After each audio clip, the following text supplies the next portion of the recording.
it me? It's okay. Yeah. Hi.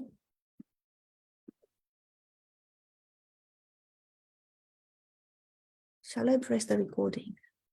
It's nobody is. Yeah. Good.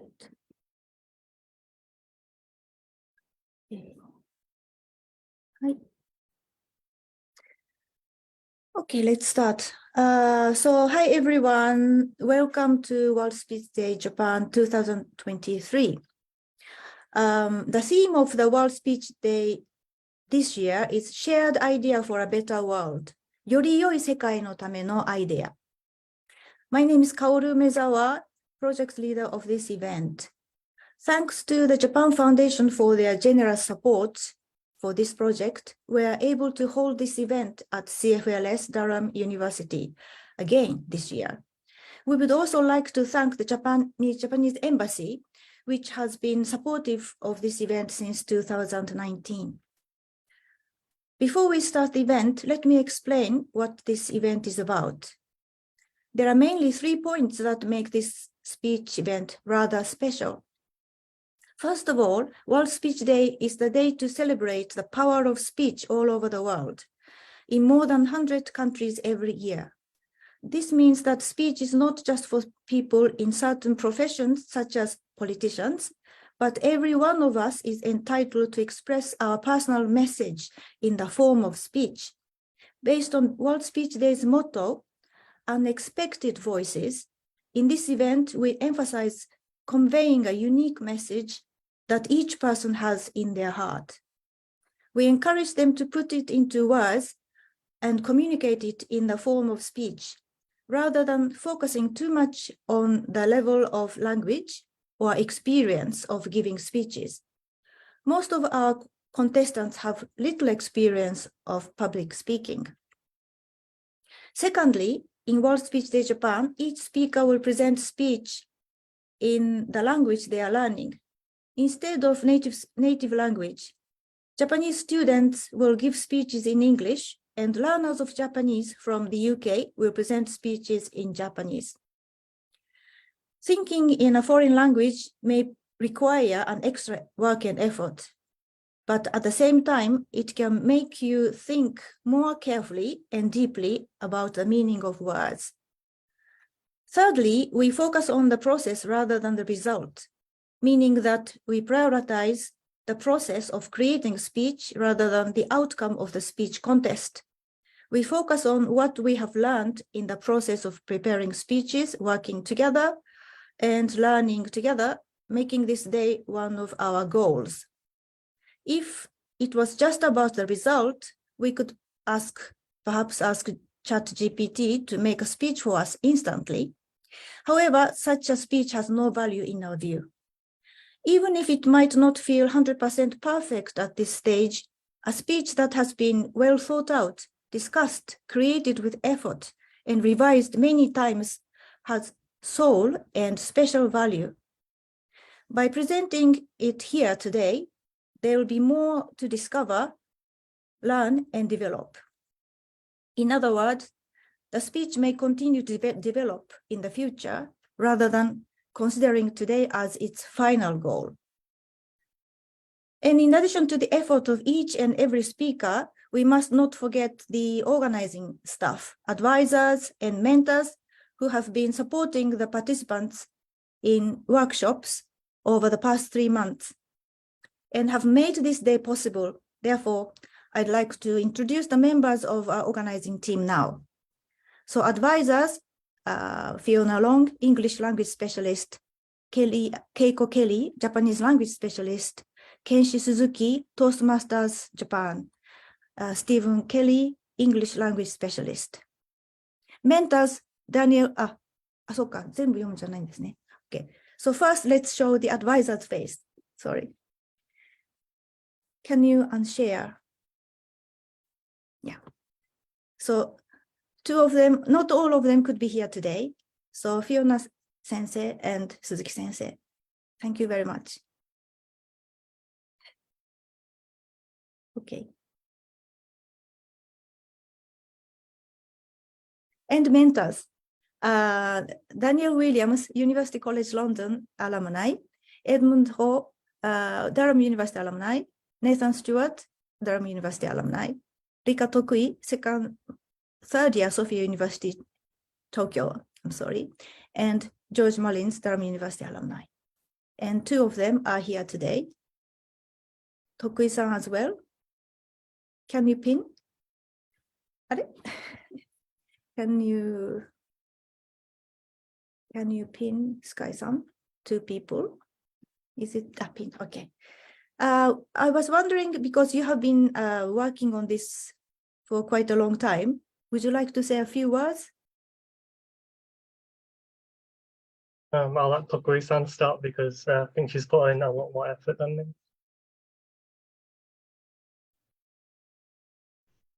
Hello, can everyone hear me? Hello, it's a pleasure to be here today. I'm Rika and mentor of this event. I have been participated in this event for 3 years, and throughout my role as a mentor, I find what makes this event very unique and wonderful is the process of preparing speech throughout the workshop. Not only do we talk about the topic speech, but also I was able to get knowledge and new perspective that I have never had before from the participants. And I believe that every participant ideas contribute to creating a better world. Thank you.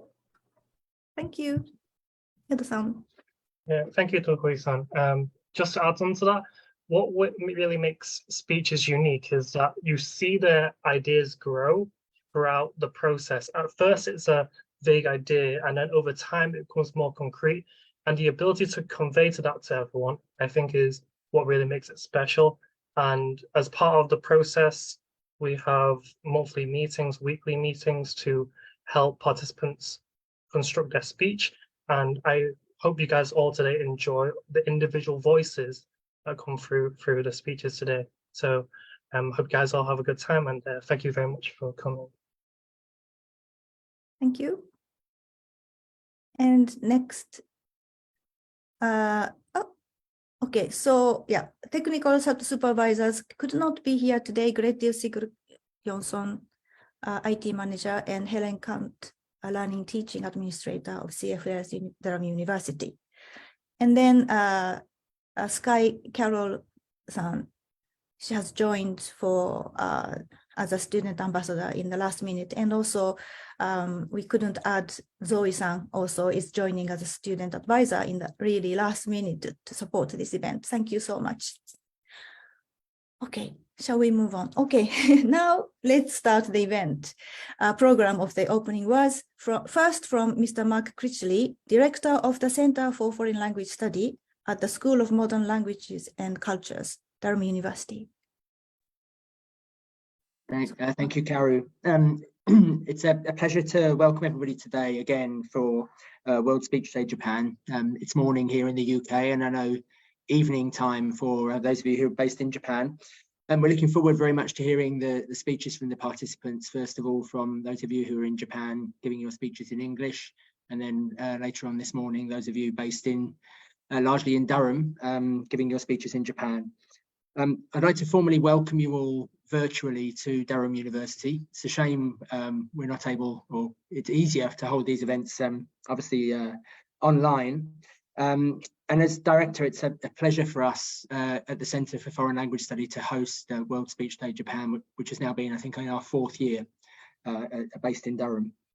I would like to thank the Japan Foundation and the Japanese Embassy to the UK for your continued support. And I also wish to thank those who've given up their time today as judges, and those of you who have been giving up your time as mentors to the participants, which is a sort of a critical role in helping them develop some of their skills that we're hoping they'll be displaying today. Especially I want to thank Dr. Umezawa. She spends a lot of time, dedication and commitment into getting this event running every year. And I hope everybody has a very enjoyable time, and we look forward to some successful prizes to be awarded at the end of the event. Thank you, Karen.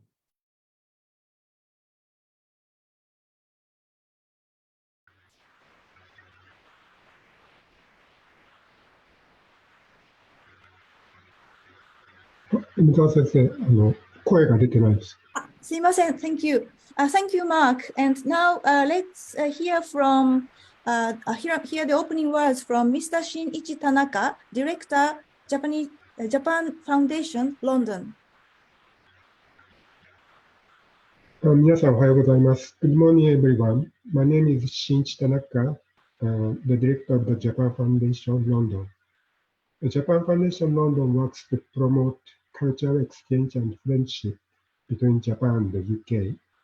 And the promotion of Japanese language education in the UK is one of our most important tasks. In this context, the World Speech Day Japan program will not only encourage Japanese language study in the UK, but will also be of great value in terms of exchange and mutual understanding among the younger generations. As well as speeches in Japanese, students from Japan will also give speeches in English, and all the students will engage in discussion and feedback with each other. We are honored to have been able to collaborate with Durham University and support this wonderful event for the past 3 years. I'd like to thank Mr. Critchley, Director of the Center for Foreign Language Study of Durham University, and Dr. Umezawa for your effort in organizing today's event. I'd also like to thank all British and Japanese partners who contributed to this event and all those who are serving as judges today. I'd also like to take this opportunity to thank Durham University for their support of our activities, including their ongoing support towards our Netscape exhibition at the Oriental Museum. I'd like to ask for their continued support in developing a good relationship. And to the contestants, I know it must be nerve-wracking to give speeches, but I wish you all the best in demonstrating the result of your hard work and speech practice. Actually, it has been 5 months since I came to the UK from Japan, but I have been struggling to improve my speech at all.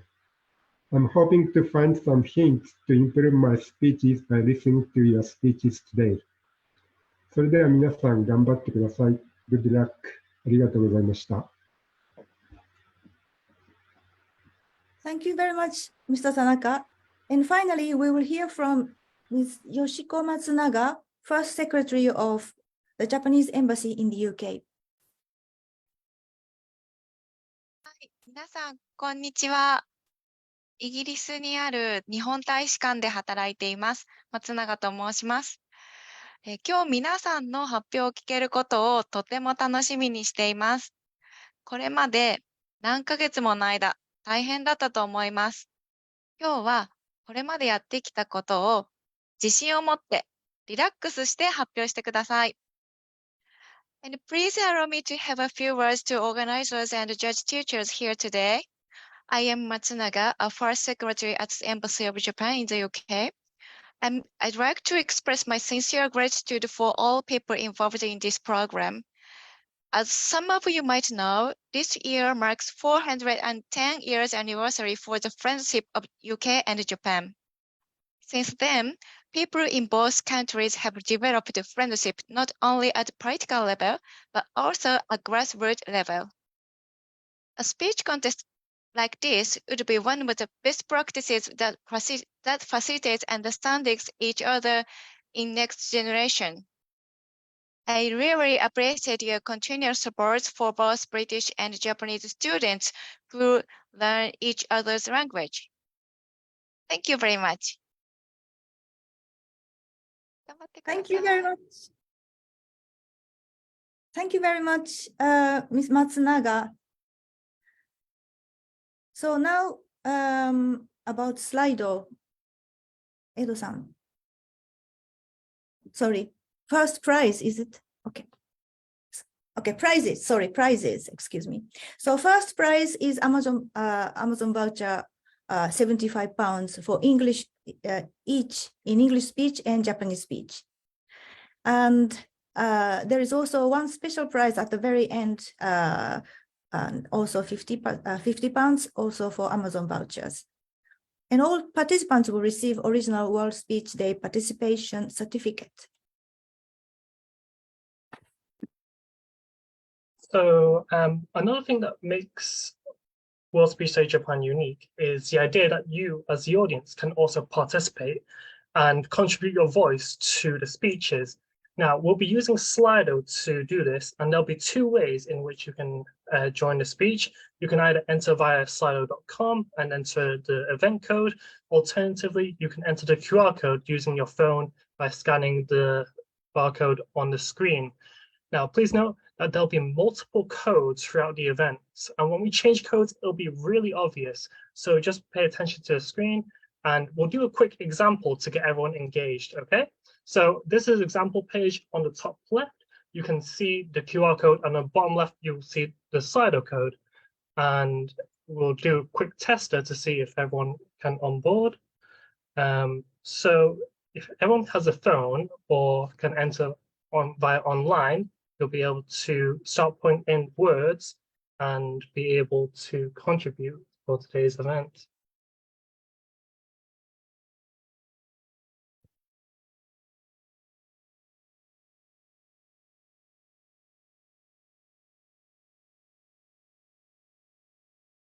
Oh, excited, very excited.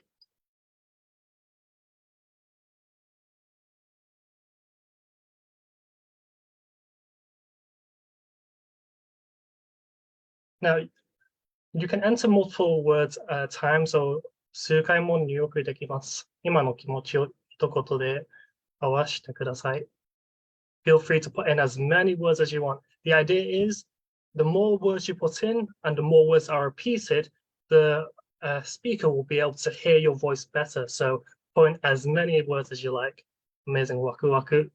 楽しみにしています。Yes, very nice, very nice.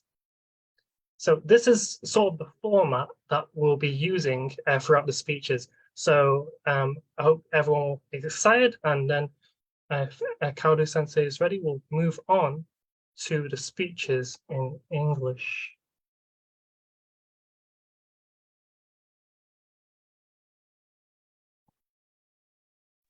Sure. Okay. So I'd like to introduce now the judges for English speeches. Mr. Patrick Johnston,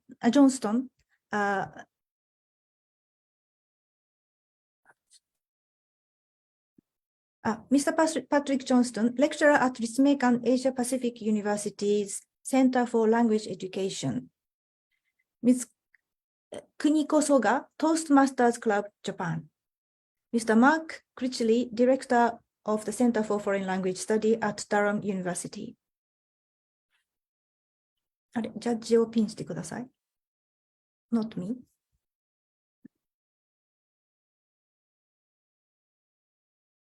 Kuniko Soga. One more.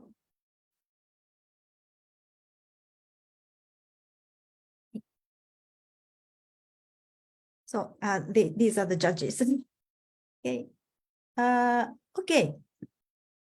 Now let's start the English speeches category. We have 4 speakers today, and they are as on this screen.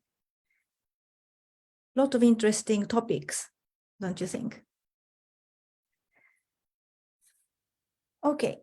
So now the first speaker, could you start getting ready for your speech? That is Kawabata-san. And everyone start also getting ready to start typing, start putting the Slido words during the speech. You can also type, during the speech, please refrain from typing any words in the chat. But after each speech, we will have a short question and comment time when judges and also anyone from the audience can ask question or give a comment. And during that time, you can also type the message in the chat. But let's get ready first for the speech, and everyone mute the microphone. Okay, so the first speaker is Sayuki Kawabata, title of her speech is Happiness Equality Between Humans and Livestock. Kawabata.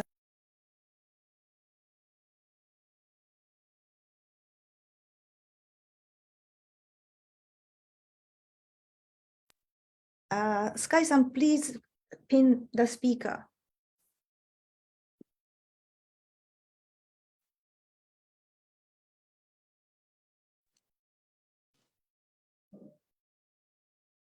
So when you are ready in your own time, please start your speech.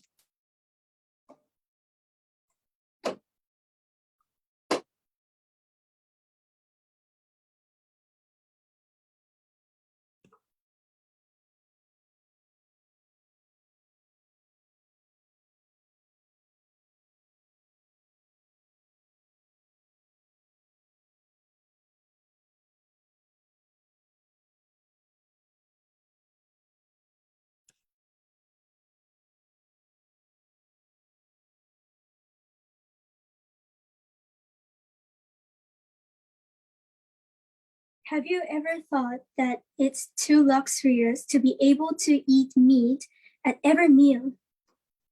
One day last year, when I saw the Japanese meat dish called menchikatsu that was served for my dinner, I suddenly had this thought. How are my actions affecting others by eating meat every day? After I finished my meal, I searched and was really shocked. Livestock are living in 2 small spaces. This is a breeding method called industrial livestock farming, which raises livestock at a high density and on a large scale to maximize production while keeping costs down. Most of the livestock in Japan are raised using this method. In recent years, humans have been social distancing with COVID-19. But ironically, livestock are enclosed in small spaces. For chickens raised in industrial farming, if even one bird got the flu, all other chickens on the same farm are killed regardless whether they have the flu or not. Animals are given antibiotics to save this from happening. However, antibiotics have serious side effects when humans have them. Is it okay to give these things to animals? Can you really say that meat raised in an environment that is far from good and treated with antibiotics is safe to eat frequently? Even if it doesn't have a big impact on us now, how can we be sure that future generations won't be affected? In addition, animals that eat grass in nature mainly eat grains on industrial farms. The amount of grain produced worldwide is enough to feed everyone in the world. But with 37% of grain produced is going to animal feed, world hunger cannot be solved. What can we do for ourselves, other people, and animals regarding these meat issues? One solution is eating meat grown in an environment close to nature, which is called grass-fed meat. Some people might think, okay, I understand eating industrially farmed meat is not very good, but I don't think I'm going to change to grass-fed meat. Grass-fed meat is more expensive than industrially farmed meat, and I don't think it tastes good. Or, there are many people in this world who cannot live without eating industrially farmed meat. Are you telling them to suffer from hunger?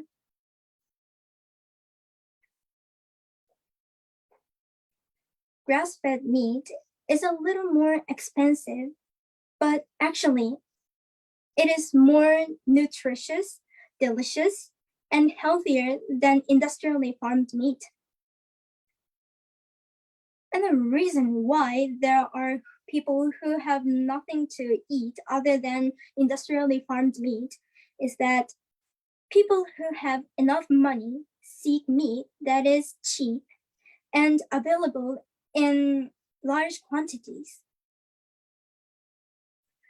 Land and labor that would normally be used to grow crops for humans are being used for livestock feed, making crops less affordable. By reducing the number of times everyone eats meat and switching from industrially farmed meat to grass-fed meat as much as possible, people in any economic situation can contribute to solving meat problem somehow. So how can you get meat that is not from industrial farming? The answer is simple. You can buy it by going to the supermarket and choosing something labeled as grass-fed and antibiotic-free. However, with that said, I sometimes come to greed and end up eating industrially farmed meat. Of course, it's not the ideal. But as a first step, we could reduce the number of times we eat industrially farmed meat by setting our own rules, such as eating meat only once in a month, or maybe once in a week. Right now, we are prioritizing humans' comfort over animals. In the future, I would like to reduce the amount of meat I eat and also start incorporating grass-fed meat into my meals. I believe that a better world would be one in which everyone is aware of how their actions affect other people and animals. Thank you. Thank you very much. That was a very interesting topic. It was interesting speech, wasn't it? So now it's time for a question from, and also could you please type lots of words in Slido? Edo-san has also sent the link and code again, I think, in the chat. So please, can everyone type as many feedback as possible? So let's hear from the judges. Who would like to ask a question? Maybe Mark, thank you. Yes, just thank you so much, Sayuki. It was a really, really interesting speech. Could I ask you a question? Your speech has inevitably necessarily emphasized the difference between grass-fed meat and grain-fed meat. And we have seen in Europe, at least, a little bit of a move away from people eating beef to people eating chicken, which is perceived to be slightly less intensive for land use. Do you have a view on the type of meat maybe that we might transition to, as well as giving up meat altogether?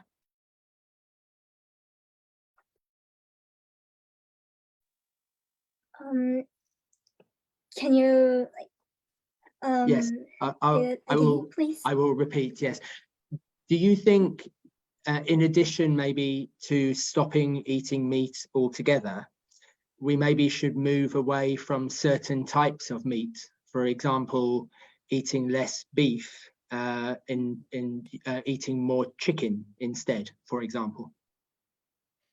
I believe that we should decrease the number of eating beef first, because there are like many methanes or CO2s than like raising maybe like pigs or chickens in industrially farming. Thank you. And can I just commend the quality of your speech? Thank you, Mark. Please. Thank you. Great. Thank you very much, Mark. Okay, so any other question or comment from the audience? Please raise your hand, maybe in the hand raising function of Zoom. What about Takui-san or Edo-san? Oh, is there anyone raising hand? I cannot. Sorry. Yeah, thank you. Patrick Johnston-san, お願いします. Thank you for your speech. It's very topical now because there's an avian flu epidemic. So egg prices in Japan have doubled in the last year or so. Have you thought about other alternatives to eating grass-fed, like vegetarianism or veganism? Do you have any thoughts on that? What do you think about vegetarianism or veganism? I have thought that like at first I made an last very important comment as like being a vegan or like those things, but I had this thought like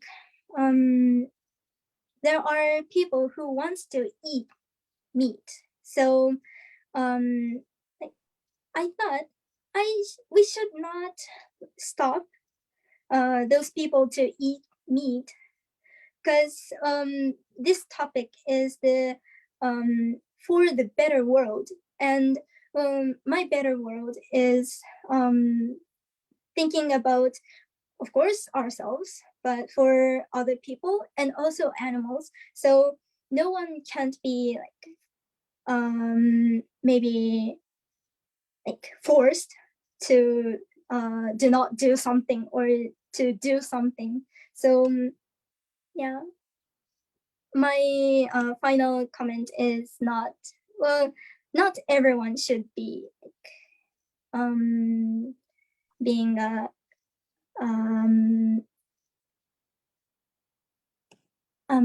being a vegan or vegetarian to force everyone is not the good way to make a better world, in my opinion. Okay, great. Thank you very much. Okay, great. Thank you. Do we have time for one more question, or shall we move on? Maybe we should move on. So Edo-san, can we share the Slido? Okay, so insightful is the biggest word for this speech. Very interesting, well-researched, difficult topic. Amazing. Okay, great. So, so let's send big applause to Kawabata-san once more. Thank you very much for your interesting speech. Okay, now next speech. We are going to move to the next speech, and can everyone get ready with a Slido? And yeah. The topic, so next speech is by Aoi Yako-san. The title is Majority Bias. So if you could get ready for the speech and start in your own time.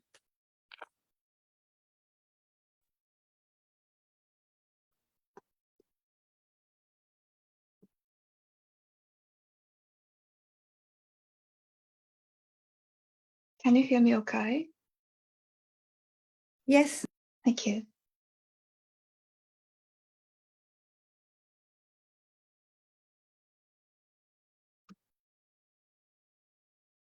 What would you think if you came to a foreign country for the first time, met some local people, and you tried to speak to them, and they replied, "I didn't know you could speak," laughing at you? This is exactly what happened to me at my college, which is like a dormitory in the UK. And this was not the only case. I felt looked down upon by local students. Even at seminars in university, I occasionally felt like I was being ignored completely. At first, I thought my English was not good enough, but as I had some international students having and describing similar experiences, I realized that being not a good English speaker is not the main reason. I thought to myself, I never experienced this in Japan. Japan's such a nice country, and people in the UK are just like this, the foreigners. However, after taking some time and thinking carefully, I came to wonder, is it really true? Is it really true that my experience was because of my being in the UK? The same kind of thing, more or less, can and does happen in Japan as well, does it not? When I told my friend, who is also from an Asian country, about my experience, she said, I had the same kind of experience, but I think the person who did what she did wasn't necessarily trying to discriminate against you. You're not a local student, she could tell from your looks, so she wasn't sure how to behave around you, because she is not familiar with you. I was really convinced, and this made me think, what if I were in the other person's situation? Now, I would like all of you to think of what you would do in the following scenario. You are a Japanese student attending a class at uni in Japan. There are 10 other Japanese students and only one non-Japanese student in the class. Let's assume it's the first time you meet these students. Which student do you choose to speak to first?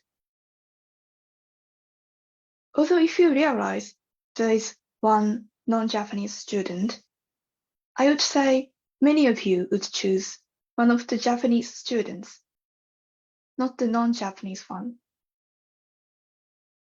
Then I would like to ask you a question. Would you not choose non-Japanese because you hate people from other cultures? Or even because you think the Japanese culture is superior to others? I think the answer would probably be no.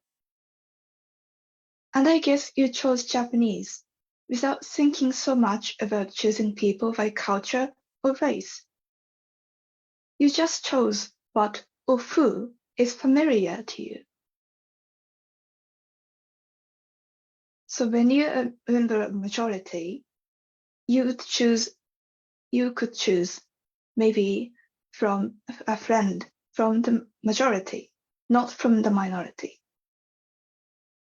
So my experience was because of my being a minority in this country, not because I was in the UK. So for the question I raised earlier, I would say the same kind of thing is surely happening in Japan as well. It's just that I hadn't recognized it myself because I had been in a majority cultural group all my life. So how can we improve this? From what I experienced and thought about, I would like to offer 2 things to take home with you.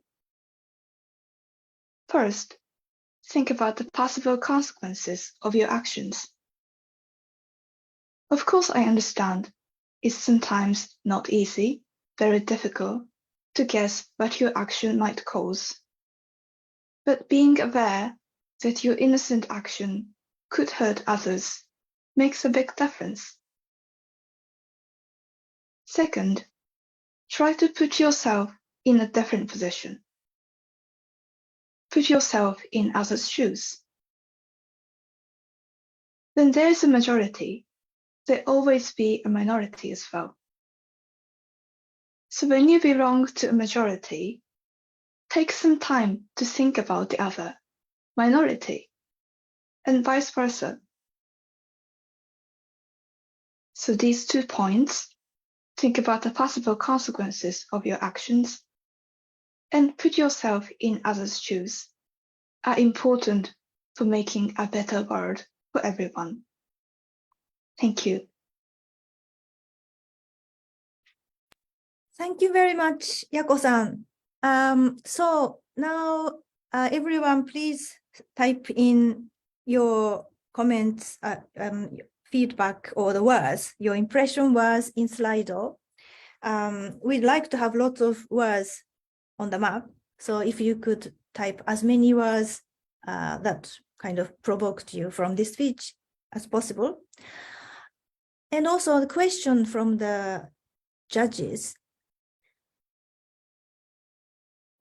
Would any of the judge like to ask a question or give a comment? How about Mark? Yes, Mark, please. Yes, thank you so much, Aoi. It was a very interesting talk. This is I guess a response and a question in one. In Durham University, Japanese is very, very popular amongst our students, but especially amongst the students who are from Asia, so students from China, Malaysia, Korea, etc. And when we have British students in our Japanese classes, even though we are based in the UK, they are often a minority amongst a wider group of international students. And sometimes we find we have to make positive steps to have our British students integrate and mingle with the other students.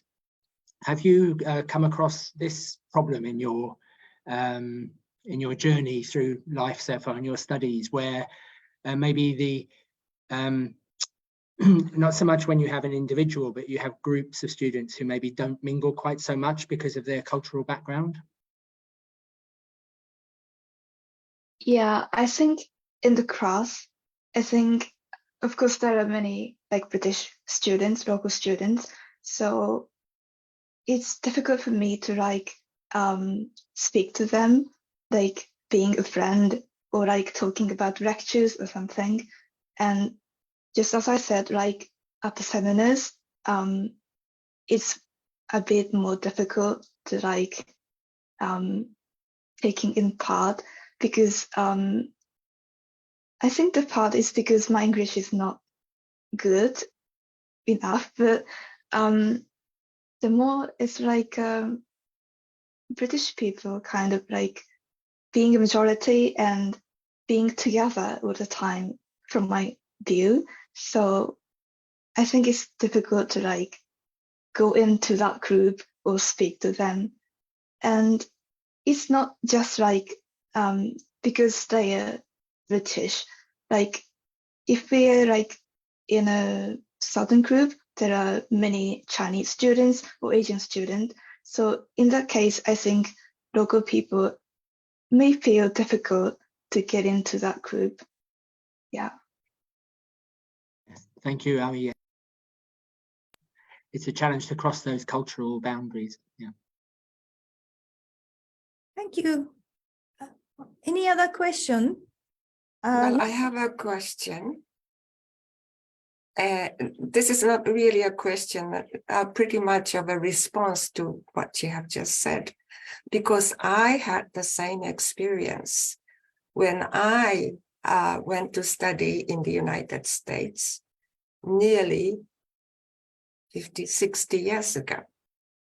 And there wasn't too many foreigners during that time. And people naturally thought that I don't speak good English. So they just ignored me. But the minute they found out that I speak English to some extent, pretty much to understand each other appropriately, and then they began to speak to me. But I think there's another element. It is not only language, but it is this behavior, the way your facial expression, the way you move your body, was things like that. These people feel something unusual, something foreign. So don't be really discouraged. It's not only language, but also your kind of behavior, maybe putting some block between you and the British people. So just try to get a broader view of what is obstructing your smooth interaction with these people. And one thing I can suggest is that Western people think that Asian people, Oriental people, don't express their feelings too much on their faces. So try to make a pleasant expression, try to smile to them, and then you'll see the difference. This is just my comment through my experience. But you have done a wonderful job, and keep on trying. Thank you. Thank you very much. Okay, so I think we need to move on to the Slido results of this speech.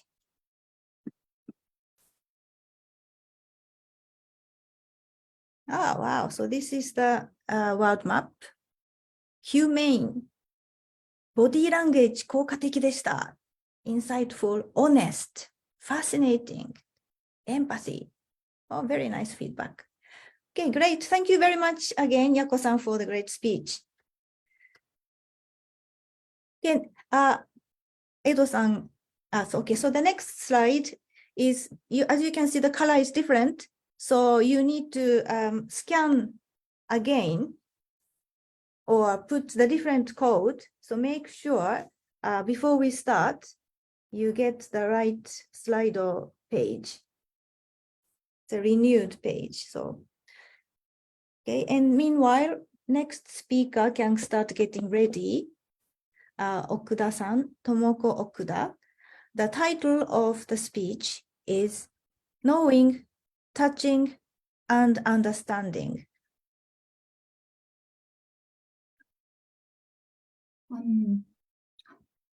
People say the world is getting smaller with the spread of the internet. We can access any kind of information with just one click, and can communicate with people from different countries by using online platforms. But do you think the world has really gotten smaller? Is it enough to understand values and culture different from your own? I believe that by knowing, touching, and understanding through travel, we can respect each other and the world will be better. I strongly felt this by going on a trip to Morocco this year. It was my first trip to Africa, and one of the most unforgettable moments was on a crowded local bus from Shawen to Casablanca. I was sitting by the window, and a young mother with an infant and pale purple hijab sat down next to me. She also had a large piece of luggage, and she put it at her feet.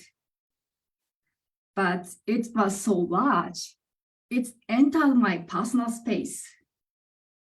She also entered my personal space, and her shoulder was touching mine.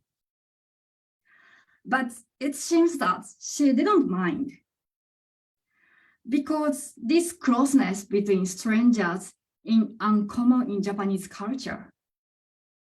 I was concerned, but I watched the scenery for a while. Then, when the bus stopped for a short break, I gestured to her that I wanted to sit, got off. When I got back to the bus, the woman was taking up 2 seats, maybe because she thought I was not coming back. I gestured again to tell her I wanted to sit down, and I sat down and resumed looking out of the window. I suddenly realized that the red hijab I had bought was missing. It had been on my lap before I got off the bus, but now I couldn't find it. So I looked at the woman, pointing to her hijab, and said, "Red." The woman then pointing to her large bag and said, "Here," with a big smile on her face. I was shocked that she had put it away in her bag so casually. But because she had smiled and told me honestly, I said, "Shukran," thank you in Arabic, and I got my hijab bag and put it in my lap. Then woman tapped me on the shoulder and pointing to my hijab, then gestured that I should wrap it around my head. But I didn't know how to wrap it, so I just put it on my head. As I was looking out the window again, the woman tapped me on the shoulder again. This time, she happily showed me a video on her phone. The video showed smoke coming out of a small handmade kiln in the field, and a man was doing something. She pointed at the man while saying something. So I assumed that this was her husband. Then an old woman came out, and again she was pointing and saying something. So I imagined that this was her mother. She told me with gesture what they were doing, and I imagined that they were making bread. Since I had been shown an important part of her life, after finishing the video, I said "Shukran" to her again. After a while, and the woman got off the bus with her baby and her big bag. I could see her outside the window, and we waved goodbye to each other. At first, I had been shocked that she sat within touching distance on my shoulder, and that she had put my hijab in her bag. But I had a different feeling by the end of these events, because I felt I got to know this person and her country. Knowing, touching, and understanding enable us to respect each other, even though sometimes it can be surprising and difficult to accept different values and some aspects of a different culture. Nowadays, we can learn about them even in our own country. But we can encounter a different context entirely when we meet local people in their country. I believe that deepening mutual understanding and mutual respect is vital for creating better world. Thank you. Thank you very much, Okuda-san. And now, time for question or comment. First, any comment or question from the judges?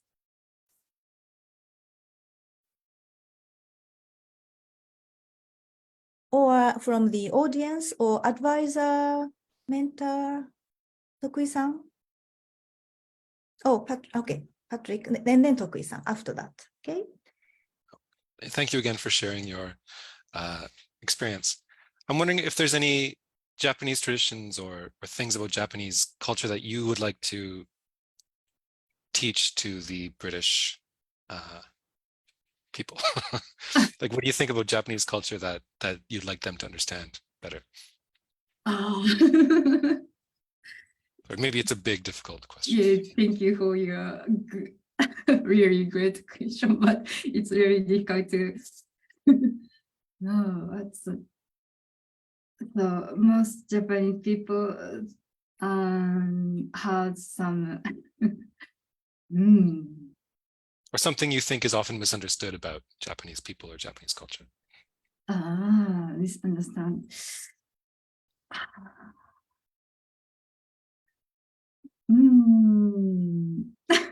Sorry, it's a really difficult question, but if there are any ideas, should we say?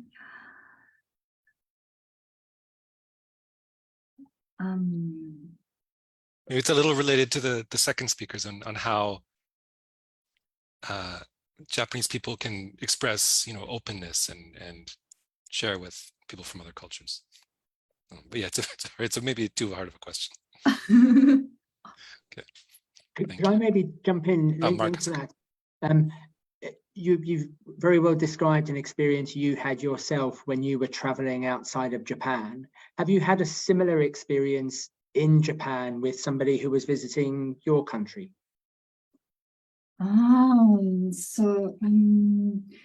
Maybe it depends on the people, but so some Asian people, for example, we wait in a line to wait train. So some other foreigners don't mind if they like they were waiting, so they got in the train as possible as soon as possible. So it means they didn't mind if they're waiting the line, for example. Yeah, so maybe it's the different culture. So, but sometimes I was shocked. So, yes. Great, thank you. Any other? Tokui-san had a question. Then now let's ask Tokui-san. Hi. Thank you for sharing your ideas. This is not a question, but I'd like to make a quick comment.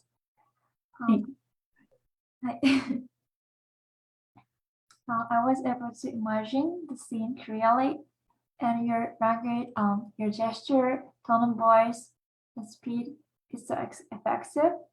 And I know you're working so hard for this day, and your speech was so amazing. Thank you. Thank you so much. Thank you. Okay, so I think as the time is actually pressing, let's move on to slide. Yeah, great. So 深い内容です。Very deep. Important experience. Cultural interaction. Breaking down barriers. Good storytelling, and so on. Oh, it's still increasing. Excellent. Okay, so thank you again for your great speech, Okuda-san.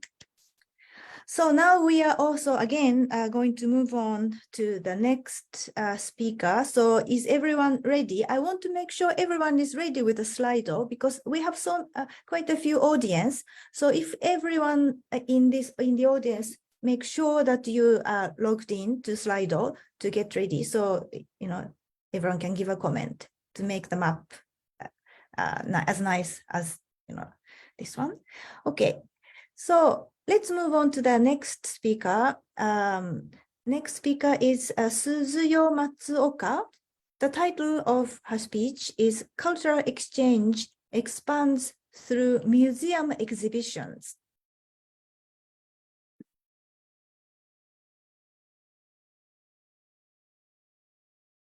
What is this exhibition? This is my first impression when I first visited the Oriental Museum at Durham University. I was amazed. The museum has so much space to showcase Japan, a small country far away from the UK. At the same time, I was overwhelmed the variety of items on display. The greatest surprises were cosplay and original manga. In the same display case, there were lunchbox and chopsticks labeled Heisei era. These exhibits were completely different from those in Japanese History Museum, and I realized that this is what the British see in Japan. Do you know how many museums in the UK have Japanese objects and exhibition spaces? In fact, it's 150 museums. However, only a few museums, such as the British Museum and the National Museum of Scotland, have curators specializing in Japan. Curators in other museums work alongside other disciplines. Last month, I directly interviewed Rachel, the curator at the Oriental Museum, about how she created the Japanese exhibitions. She originally specialized in Egypt, but she started to study about Japan from scratch when she was assigned to the Japanese collection. I can completely understand her difficult challenges as a curator who has done a lot of research about new fields, despite the limited information available. This is because when I first came to Durham to study archaeology, I struggled to collect references, understanding texts in English, and even when I tried to find Japanese papers online, I couldn't access them because of the Japanese poor online systems.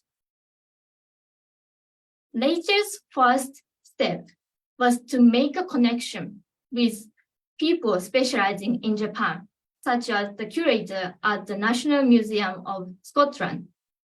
She also developed a network with other curators throughout the UK. Since 2017, the Oriental Museum has partnered with the National Museum of Japanese History, 国立歴史民族博物館 in Japanese, to organize exhibitions and symposia in collaboration with Japanese experts. When I asked about the unique exhibits such as cosplay, she told me that Japanese subculture is very popular in the UK. She collects new exhibits for local children and university students studying games and animation. When she renewed the collection in every few years, she always asks Japanese students, what is popular in Japan now? Of course, stereotypical Japanese exhibits such as Mount Fuji, kimonos, and anime are popular in the UK now. But she also mentioned that she'd like to actively include more exciting aspects of Japanese culture and history that are yet to become well known in the UK. foreign exhibition in museums are forefront of cultural exchange. Nowadays, it is relatively easy to get information online. However, for the first step for many people to become interested in Japan, museum exhibits still play an important part at the forefront. This time, I learned about the efforts of curators behind Japanese exhibitions, and I hope that further cooperative networks will expand through Japanese exhibitions so that the exhibition will develop further and visitors will gain a better understanding of Japan. However, does the cultural exchange work in only one direction? I don't think so. Just as Rachel has tried to learn about Japan, the Japanese side should also actively provide exhibits and improve online resources. Regarding exhibitions, I believe that introducing a new Japan from Japanese perspective is another way of encouraging cultural exchange. Thank you for listening. Thank you very much, Matsuoka-san. Okay, so everyone please type your comment, already starting to increase the feedback and comments on the Slido.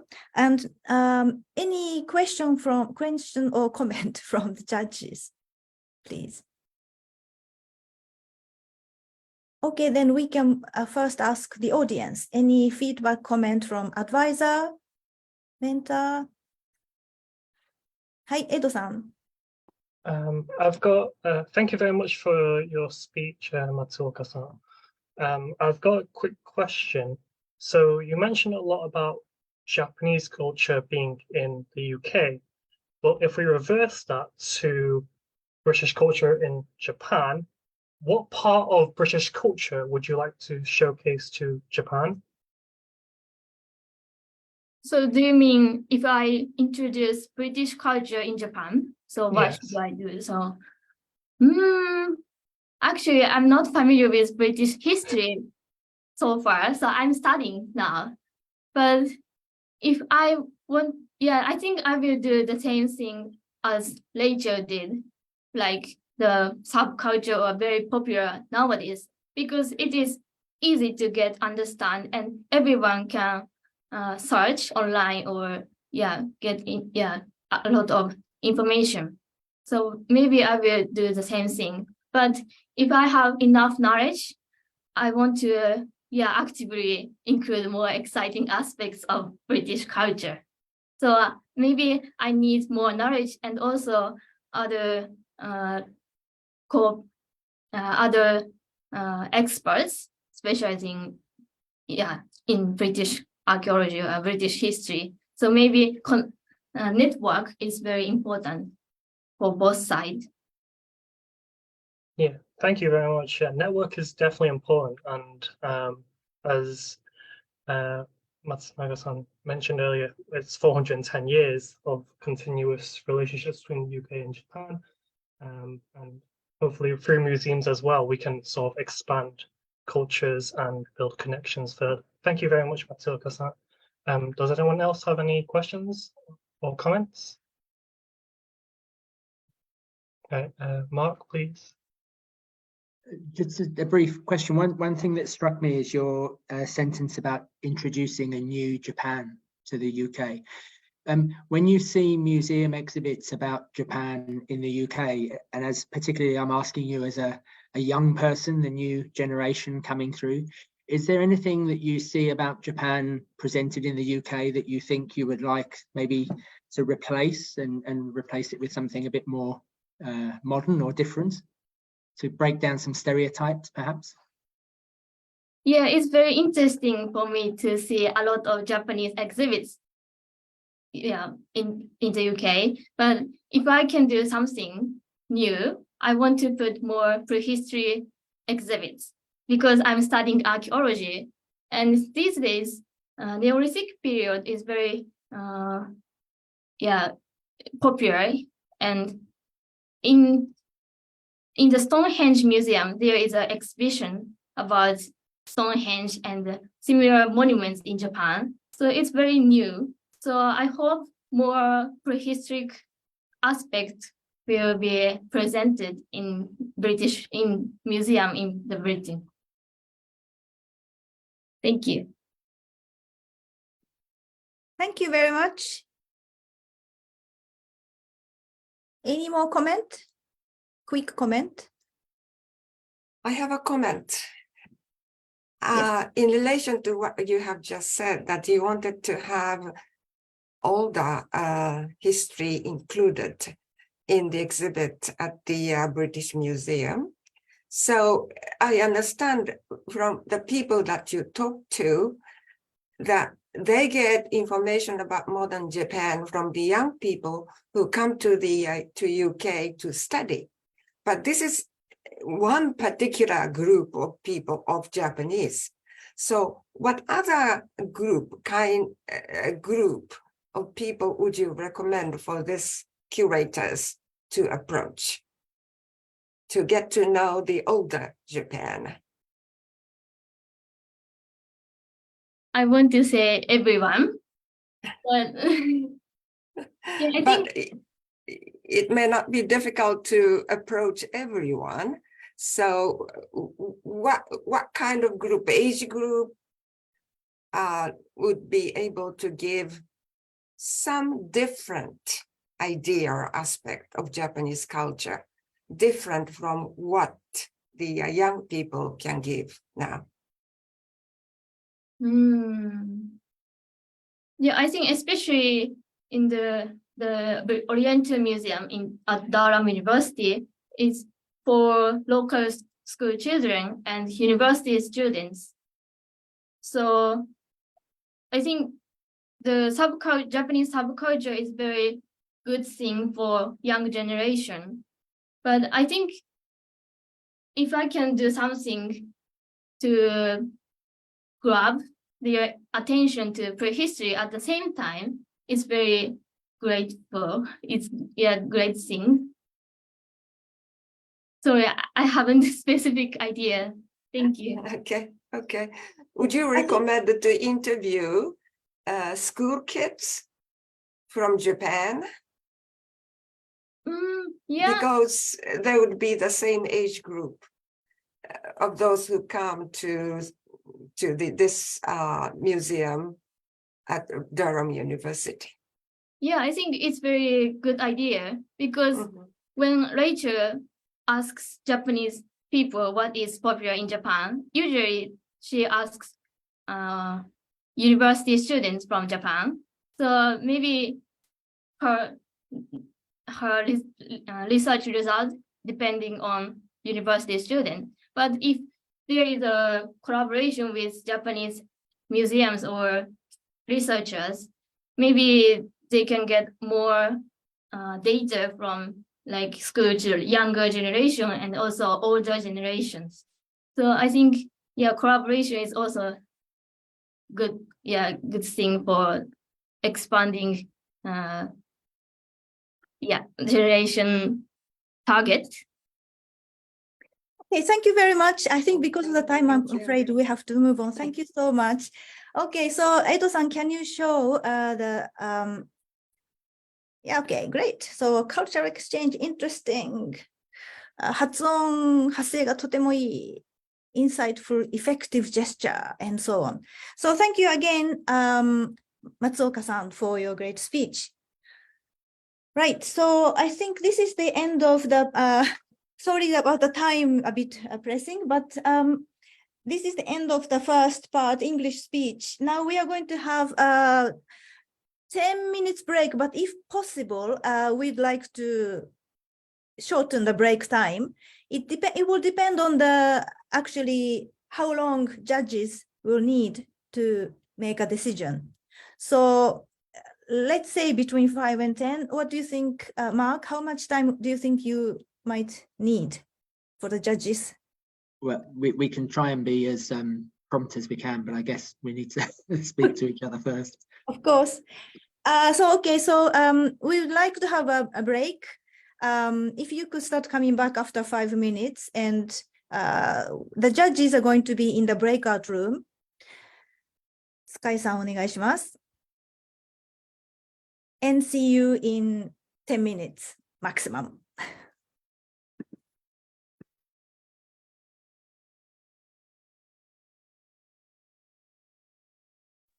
So can we make a, okay, shall I do it? The breakout room?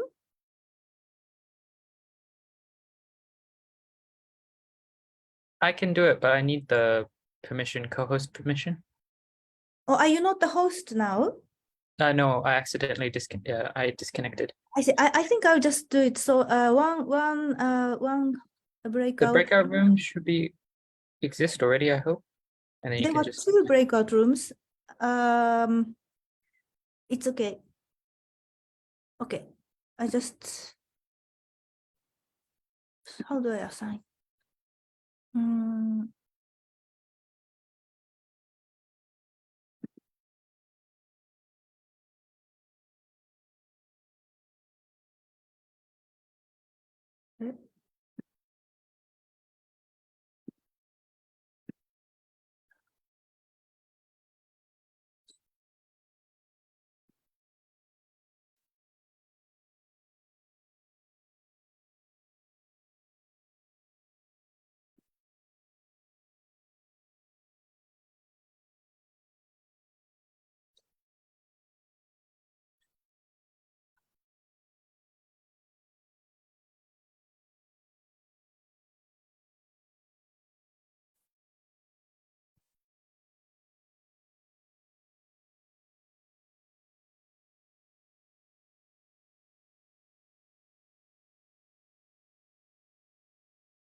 Soga sensei, can you accept the,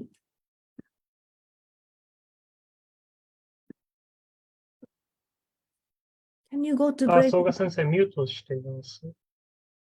Soga sensei, I assigned you to breakout room 1. Do you think you could go? Yes, I can go. Please, yes. And yes, I pressed the Sanka.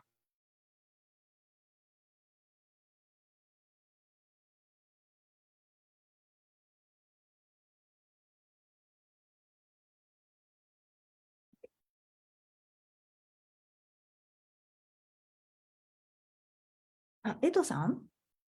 Yeah, I paused the recording because it's a break. Exactly. Shall we go to a breakout room and maybe have a chat briefly? Yeah, of course. That's fine. Maybe Sky-san and how do we do that? Do I need to? I pass the. How do I pass the? I make you host for now because I'm a bit slow. Okay.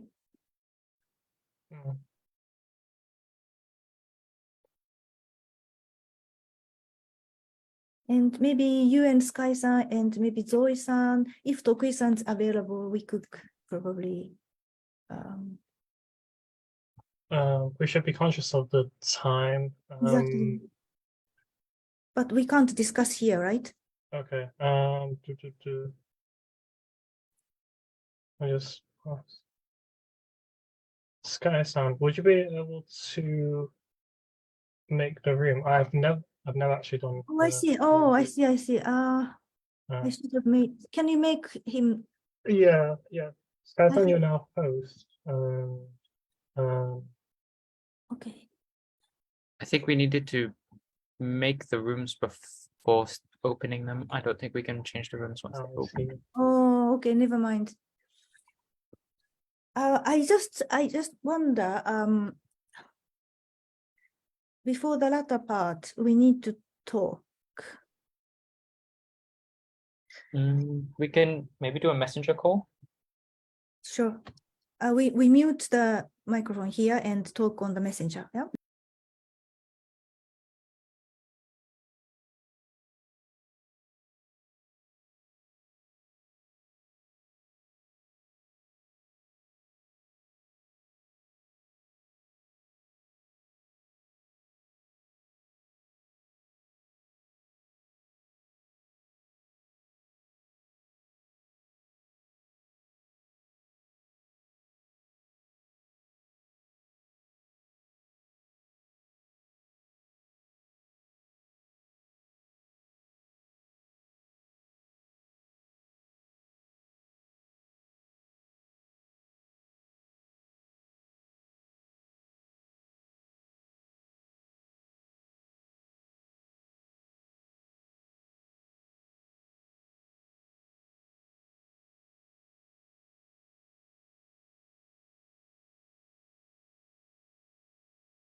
Okay, so now we are back. Is everyone back?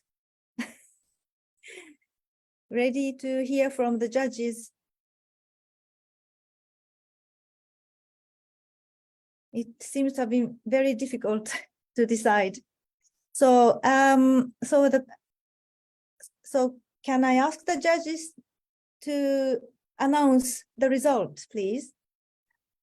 Yes, on behalf of the judges, so with colleagues, we've had some discussion. The first thing I want to say to all of the candidates is the quality of the speeches this year. I mean, the quality of the speeches every year is very good, but the quality of the speeches this year is excellent. Being honest, any one of the four of you could have been successful today, but of course we can only have one winner. And without going too far, because I know schedule, we don't want to delay it too far, but Aoi Yako, we've decided to award you the prize for the English speech. It was an excellent speech, very thoughtful. One of the judges found your content very engaging. The language was excellent. The delivery was also very good, and the responses to the questions just very impressive. So we can only give one winner, but Aoi Yako, I just wanted to congratulate you on behalf of the judges. All of the other candidates, your speeches equally were excellent. The quality of the English for everybody has been very, very good. And just because unfortunately you've not been successful today as the winner, I just wanted to commend all of you for a really excellent set of speeches. Thank you very much. And congratulations, Aoi in particular. おめでとうございます。Congratulations, Aoi-san. Would you like to say a few words? Okay. I'm really happy to receive this prize, and I had a wonderful experience in joining this World Speech Day and delivering my thought. And I really got quite a perspective in the process of preparing speech, and I could get feedback from other participants and mentors. And overall, so it was really great to take part in this event. Thank you. Wow, excellent. Thank you very much. And congratulations to Yako-san, and congratulations to actually all the speakers who gave an excellent speech successfully today. Okay, so now shall we move on? Before we move on, we would like to have a photo shoot. So if you don't object to be in the camera, in the photo, if you don't want to be in the camera, you can switch off your camera. But otherwise, can we all be in the gallery view and take? Can we fit in one page? Can everyone? Okay, excellent. Okay, so wow, good, great. Nice to see you all. So shall we? Shall I pose to the camera? Hi. Let's take several screenshots. There are some more coming. Excellent. じゃあ行きましょうか。はい。チーズ。チーズ。Smile. I think taking several shots. Yeah. 拍手。おめでとう。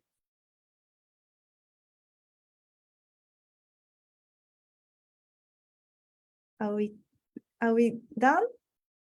Shall I take one, two, just in case? Okay.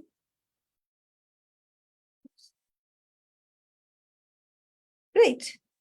Thank you. So, now,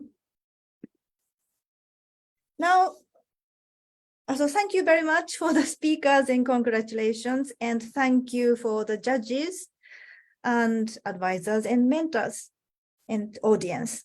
Now we move to the speeches in Japanese. Let me introduce the judges for Japanese speeches. Yoshiko Matsunaga, first secretary of the Japanese embassy in the UK. Chisato Ofune, chief Japanese language advisor, the Japan Foundation, London. Kayo Kondo, assistant lecturer in Japanese studies, Durham University. So can we show the faces of the judges and unshare the screen, please? 3 judges, please. One more. Okay. よろしくお願いします。よろしくお願いします。それではここから日本語で進めたいと思います。今日のスピーカーの5人のスピーカーがスピーチをします。日本語学習者です。で、テーマはここに出ている通りです。はい。そして、まず最初のスピーカー、ジョセフ・ホチキンソンさんのスピーチの前に、皆さんスライドの準備をお願いします。Please be ready for the slide.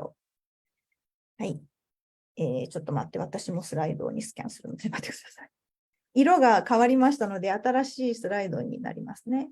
多分。Okay. Okay, so if maybe Joseph-san can start getting ready. Right. The first speaker is Joseph, すいません。最初のスピーカーはジョセフ・ホジキンソンさんです。タイトルは考え方で世界は変わる。ジョセフさん、よろしくお願いします。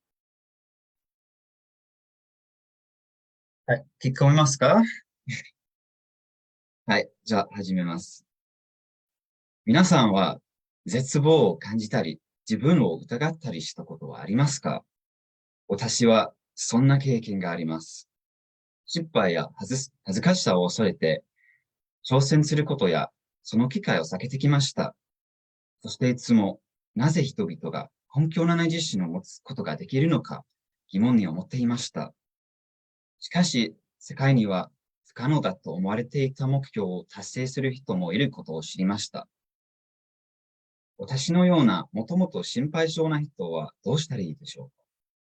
私はある本を読みながらどうしたらよいのか急に気づきました。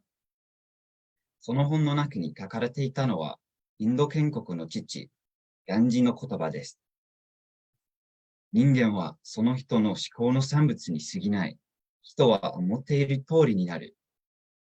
つまり、私たちは自分の思考で世界と未来を定義するのです。否定的な思考は私たちをネガティブな世界に閉じ込めます。そして私たちが自分自身に何かをできないと言い聞かせると、自分の可能性を閉じ込めてしまいます。それに気づいた日から私は自分は何でもできると信じるようにしています。自分を信じるからこそ高い目標も達成できるようになるのです。また、ある心理学の実験により、信じることは体にさえ影響を与える可能性があるということが実証されました。皆さんはプラシーボ効果を知っていますか？プラシーボ効果とは、心で思っていることが体に影響する効果のことです。わかりやすく説明すると、お酒を飲んだと信じている人は、実際にアルコールが含まれていなくても、酔っ払っていると感じます。この実験は一見無理だと思われることも信じることで現実になるということを明らかにしています。反対に、ネガティブな思考は可能なことも不可能にしてしまいます。したがって、どんな目標も達成できると強く信じたら成功する可能性が高くなるのです。スキーをしているときにも衝突しないようにするためには、木ではなく雪の中の道に集中する必要があると言います。同じように目標を達成する際に、生涯にばかり焦点を当てると失敗する可能性が高くなります。私は以前、うまくできるかどうか心配しすぎていたため、いろいろなことに参加せずにいました。しかし、どんな状況であっても何ができるかに集中するのが最も重要だと気づきました。このポジティブな考え方により、自分が望むような世界を形成するのに役立つと私は思います。加えて考え方は、私たちが選択する行動や決断、そして周りとの交流にも影響を与えます。あなたがこの世で見たいと願う変化に、あなた自身がなりなさい。この言葉もガンジが言った言葉です。これを言い換えると、あなたが人に親切であれば、親切にされた人も、他の人に親切になるということです。つまり、自分の行動は自分に直接的な影響を及ぼすのです。例を挙げるとすれば、床にゴミを捨てると、自分の身の回りの環境が劣化しますよね。逆に誰かが皆さんのために何か良いことをしてくれると素敵な気持ちになるはずです。礼儀正しい人に出会ったり、褒め言葉や励ましを受けたりして、いつの間にか自分が良くなった経験が皆さんあると思います。私はこのことから人々が自然や他者に対して尊敬の念を持って接し、他の人の良い例になることで、世界をより良くできると考えています。以上のように目標を達成するには、考え方は非常に大切です。また、他の人との交流は、あなたの考え方が世界を形成するもう一つの方法です。世界を変えるには、金や力が必要だと信じている人もいるかもしれません。しかし、私は考えだけで世界を変えることができると信じています。最後に、私たちは自分自身の考え方を変えることで、社会全体を変えられるということを忘れないようにしましょう。自分の考えと行動を大切にし、自分のことを信じ、それがこの世界を素晴らしくするということを心に留めておいてください。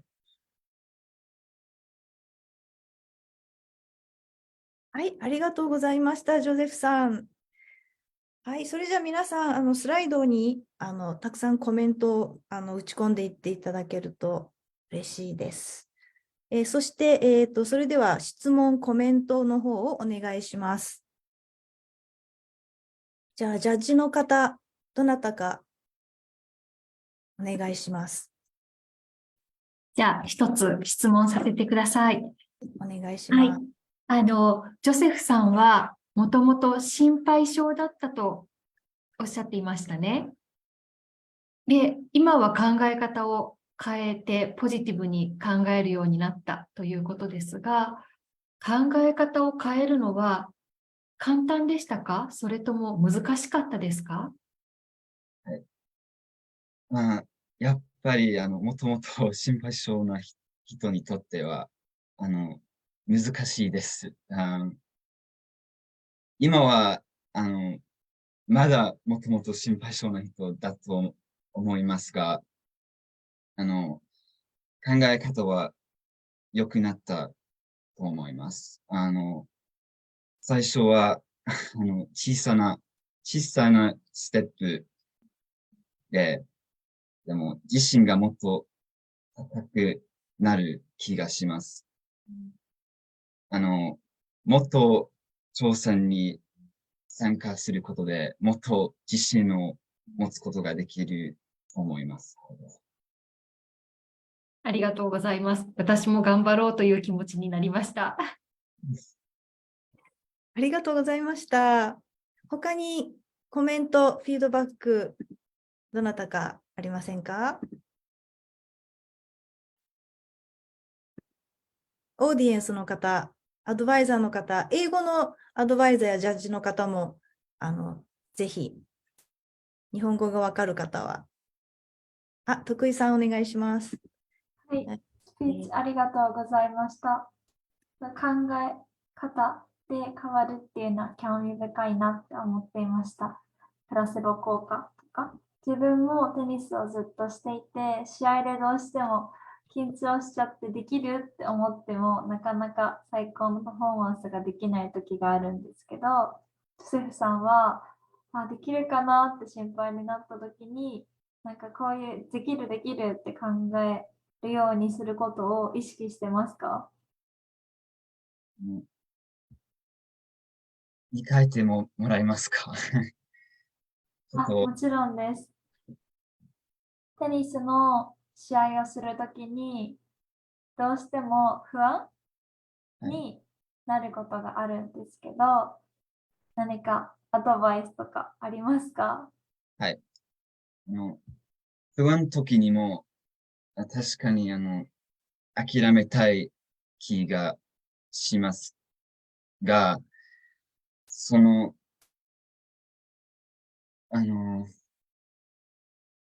私は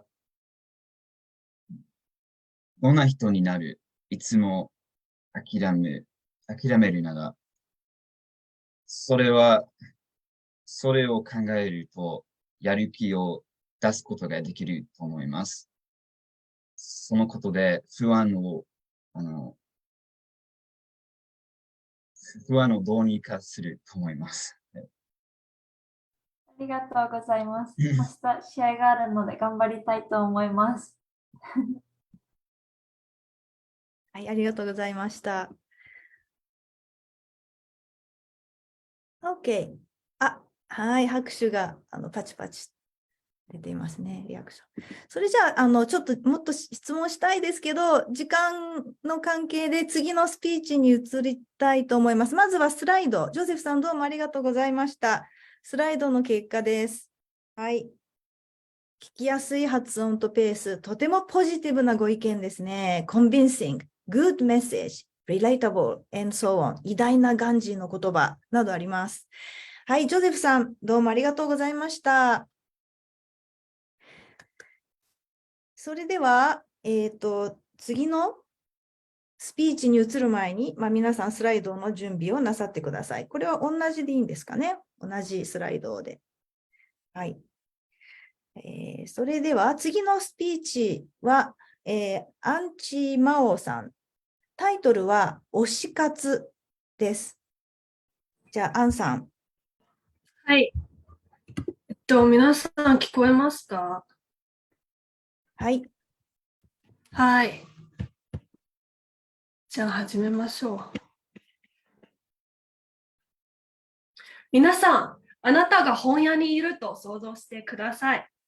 読みたい本を見つけたら、その本を一冊手に取り、レジに行くでしょ。ここで何冊買おうかななんて考える人はいませんよね。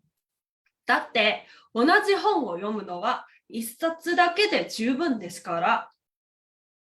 しかし、もしあなたが誰かのファンであれば、状況は大きく変わるかもしれません。この前、私がある本に興味を持ったとき、同じものを4冊買いました。なぜかって、それは私の推しの写真集だからです。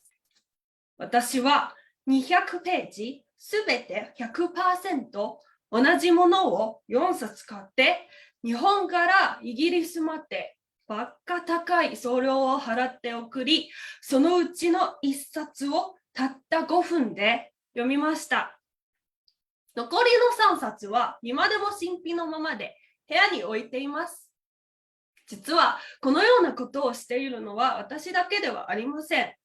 K-POP 好きな友人は推しのアイドルグループのメンバーは17人いるからと、そのグループの新しいアルバムを17枚も買いました。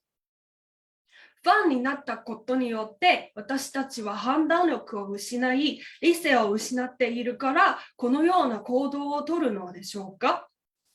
推しを持つことは悪いことなのでしょうか？この問いに答えるため、私は自分がファンになったきっかけを思い出してみました。最初は自分にとってミュージカルは単なるエンターテインメントでしたが、実際に舞台を見て、ある俳優の歌う姿に感動して、その人の歌をもっと聴きたいと思うようになり、知れば知るほど好きになって、で、ファンになりました。皆さんご存知でしょうか？誰かのファンになることがどれだけ素晴らしい体験なのかと。私のスケジュールはもはや課題の締め切りやあまり趣味のないパーティーでいっぱいいっぱいではなくなりました。推しの次の作品はミュージカルなのか演劇なのか、次のライブはいつ、今月の生配信はどんな話をする。推しを持つことで平凡な生活に刺激が加わり、楽しみなことが増えたんです。推しはファンたちの世界からやってきて、つまらない日常から私を救い出してくれるような心の拠り所なのです。彼の成長と努力を見ていると私も励まされるし、彼の歌やパフォーマンスは私が疲れている時や退屈している時、ネガティブな思考にとらわれている時、いつも私を癒してくれます。これだけ多くのものを彼は与えてくれるのだから、何かお返しをしたいと思うのは自然なことではないでしょうか。自分にできることは何だろうと考えた結果、彼のグッズを買いました。でも正直、私はその4冊の写真集が手元に届いた時もそんなに嬉しくなかったです。その時感じたのは嬉しさというより新鮮味と興奮だと思います。その興奮があっという間に消えてしまう虚しさと、お金を無駄にしたという罪悪感を感じました。こういう感情は推しに対する感情として良いものではありません。しかし、推しのためにした行動によって忠実感を得られることもあります。例えば私の推しは日本の舞台俳優なので、配信の時字幕がないと何を言っているのか全然わからなかったです。そこで私は推しの言っていることを理解するため、なんとなく日本語を学び始めました。彼の言葉をだんだん理解できるようになった時、その幸せと満足感と達成感がすごくて、新しい景色が見えました。だから推しを持つことは決して悪いことではありません。有名人であれ、自分が熱中しているものであれ、推しを持つことでより面白く、より刺激的な人生を送ることができます。自分に合った推し方を見つければ、誰でも胸を張って、これは私の推しですと言えるようになります。それがより良い世界につながると思います。以上です。ありがとうございます。はい、アンさん、ありがとうございました。はい、推し活ですか。はい、この中にも推し活をしている人がいるでしょうか。それでは、まずチャッチの方から何かフィードバック、コメントがあればお願いいたします。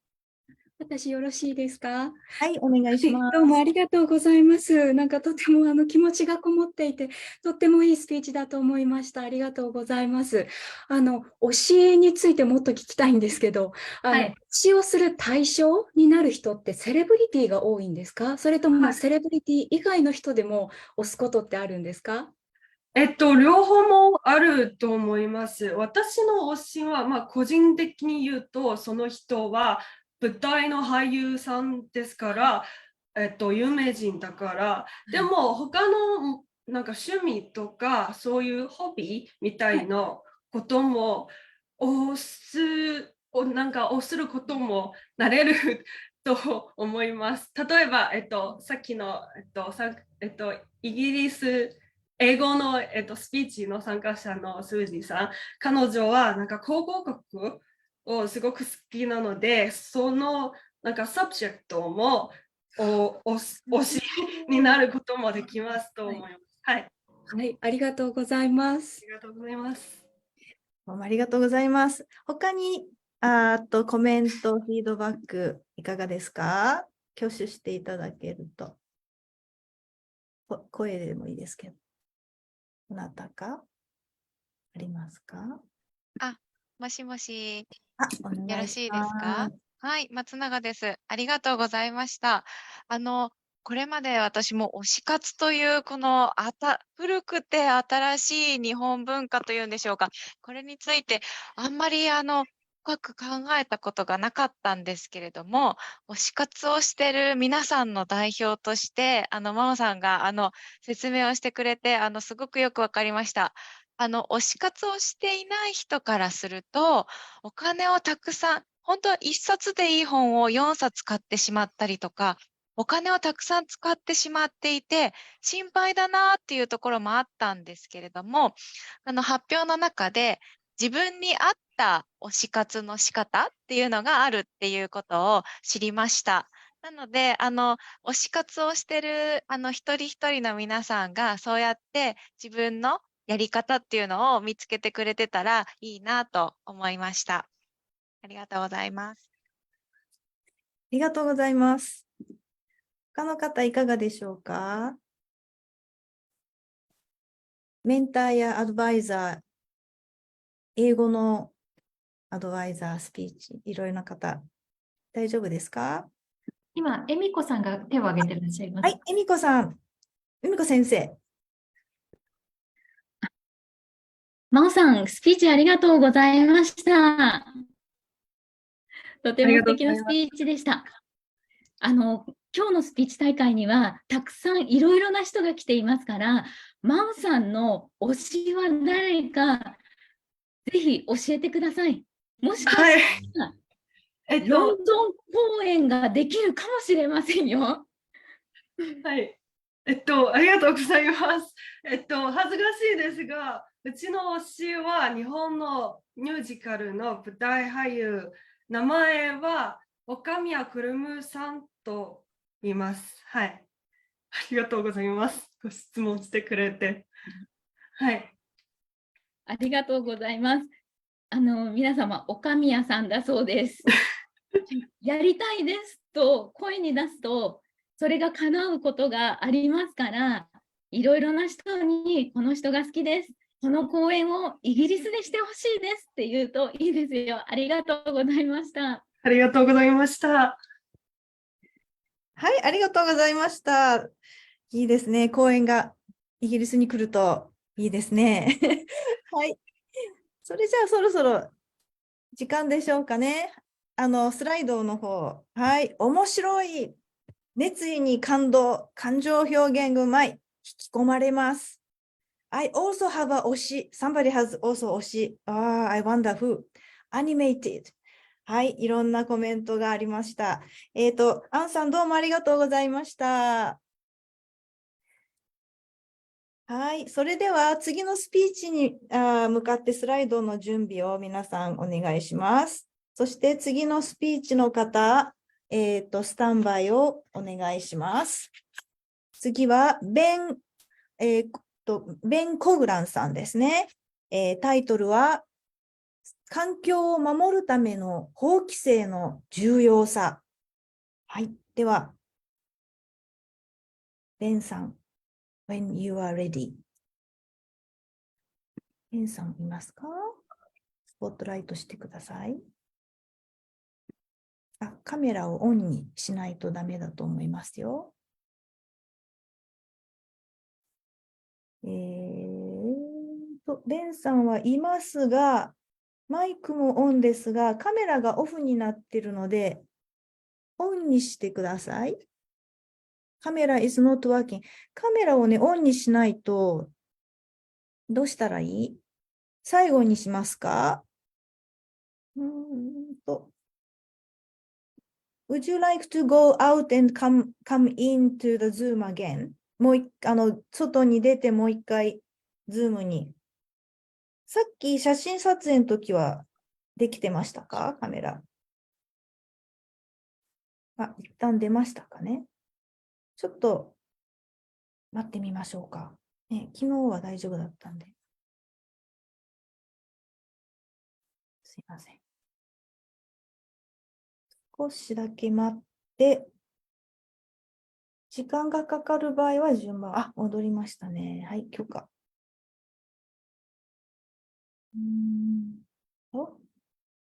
はい。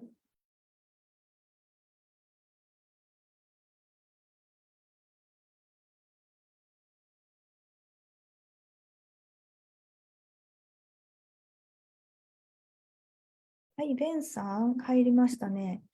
カメラと音をオンに、ビデオの開始を要求、ミュート解除を要求してみます。カメラがまだないんです。どうどうしたかもわかんない。どうしようか。誰かが先にしたいなら。じゃあ、そうしましょうか。最後の、次か。次の、ミミさん先にできますか？じゃあ、すみません。じゃあ、ミミさん。で、これは、エドさん、スライドはどうすればいいですか？同じでいいですか？ Can we use the same? 同じでも多分大丈夫。はい、わかりました。じゃあ、先に、ミミさん、カメラをオンにしてください。はい、見えますか？私今オンにしています。はい、じゃあミミさん、大丈夫です。じゃあミミさんをピン、スポットライトしてください。次のスピーチはミミさんですね。タイトルは、言葉を超えて意識を意義のある変化に変えるです。お願いします。はい。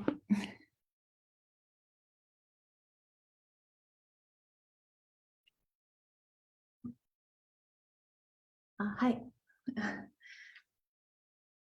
見えますか？はい。はい。ありがとうございます。はい。皆さん、こんにちは。まずはじめに私のことを紹介させていただきます。私はミミと申します。今、ダラム大学の学生です。私の専攻は何だと思いますか？コンピューターサイエンスです。はい。今、私の専攻を聞いてどう思いましたか？すごい、女性なのにコンピューターサイエンスなんて、そう思いましたか？実際、よくそう言われます。一見、このことは素晴らしいじゃないですか。女性は教育を受けることさえできなかった。だが、今は男性ができる科学や経済、さまざまなことができるようになりました。でも、この考えこそが間違っていると私は今日のスピーチで強調したいです。もちろん、女性の権利の発展と変化は素晴らしいです。だが、女性がすべきこと、男性がすべきことと考えている限り、私たちは無意識に性差別をしているのを気がつかなければなりません。私は自分の価値を見失ったことがありました。それは高校で数学に興味を持ち始めた時でした。数学は男性が多いので、数学大会に出た時、私は大抵 10% の女性の中にいました。私はそれを誇りに思いましたし、先生にもミミは一人の女の子ですとよく言われてくれました。恥ずかしながら私は自分は他の女性と異なっていると思いました。しかし、高校を卒業し、ロボットに興味を持ち始めたとき、ある大会に出たことがありました。その大会で私が作ったロボットの腕は機能性がたくさんあって、参加者の皆さんにも一番見せたいところでした。だが結局私がもらったコメントは、女性なのに参加して素晴らしいですでした。私は女性であることで全ての努力が無視されたように感じました。私は考えました。女性なのにという言葉ではなく、このロボットのどこが素晴らしいかです。そして性別ではなく自分ができることを見てほしいと思いました。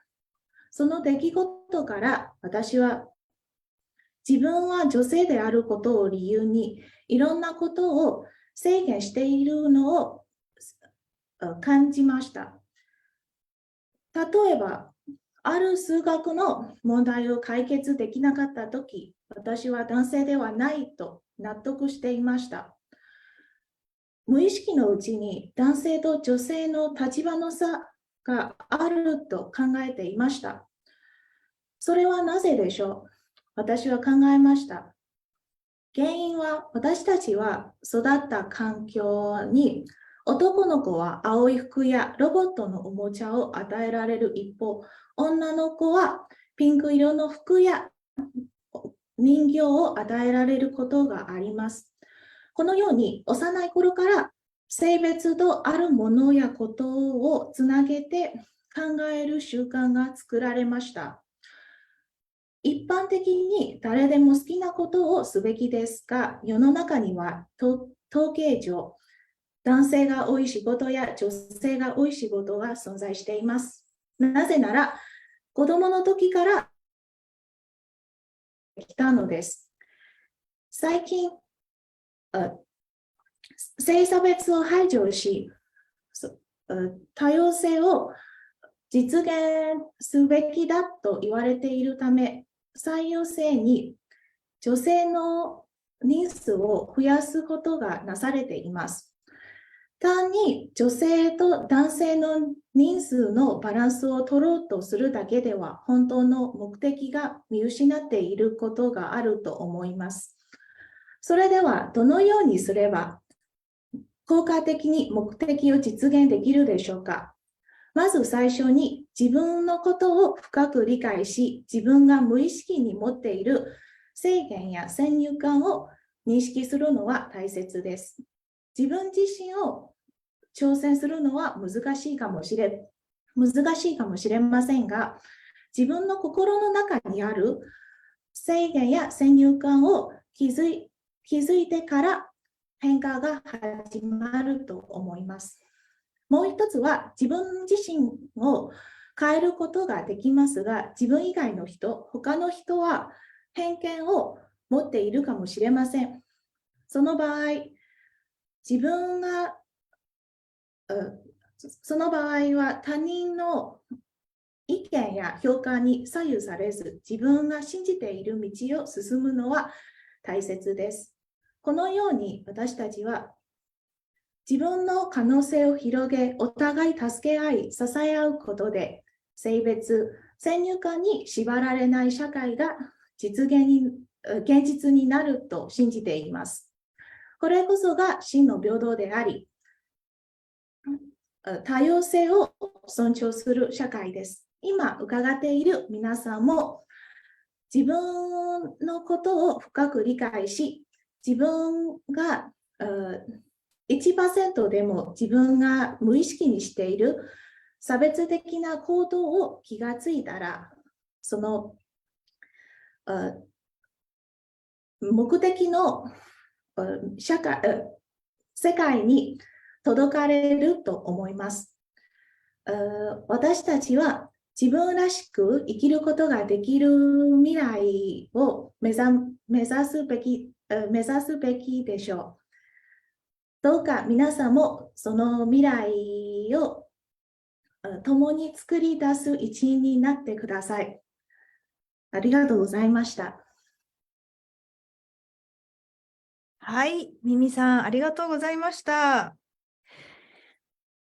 はい、それでは、皆さん、スライドにどんどん書き込みをお願いします。そして、コメント、質問の方をお願いいたします。大船さんですか？お願いします。はい。とても大切なことに気づかせてくれるスピーチだったなと思います。ありがとうございました。で、先入観、自分の持っている先入観に気づくということがスピーチの中で言われていたんですけれども、でも先入観とか無意識のうちに持っているので、なかなか自分では気づくことが難しいと思うんですね。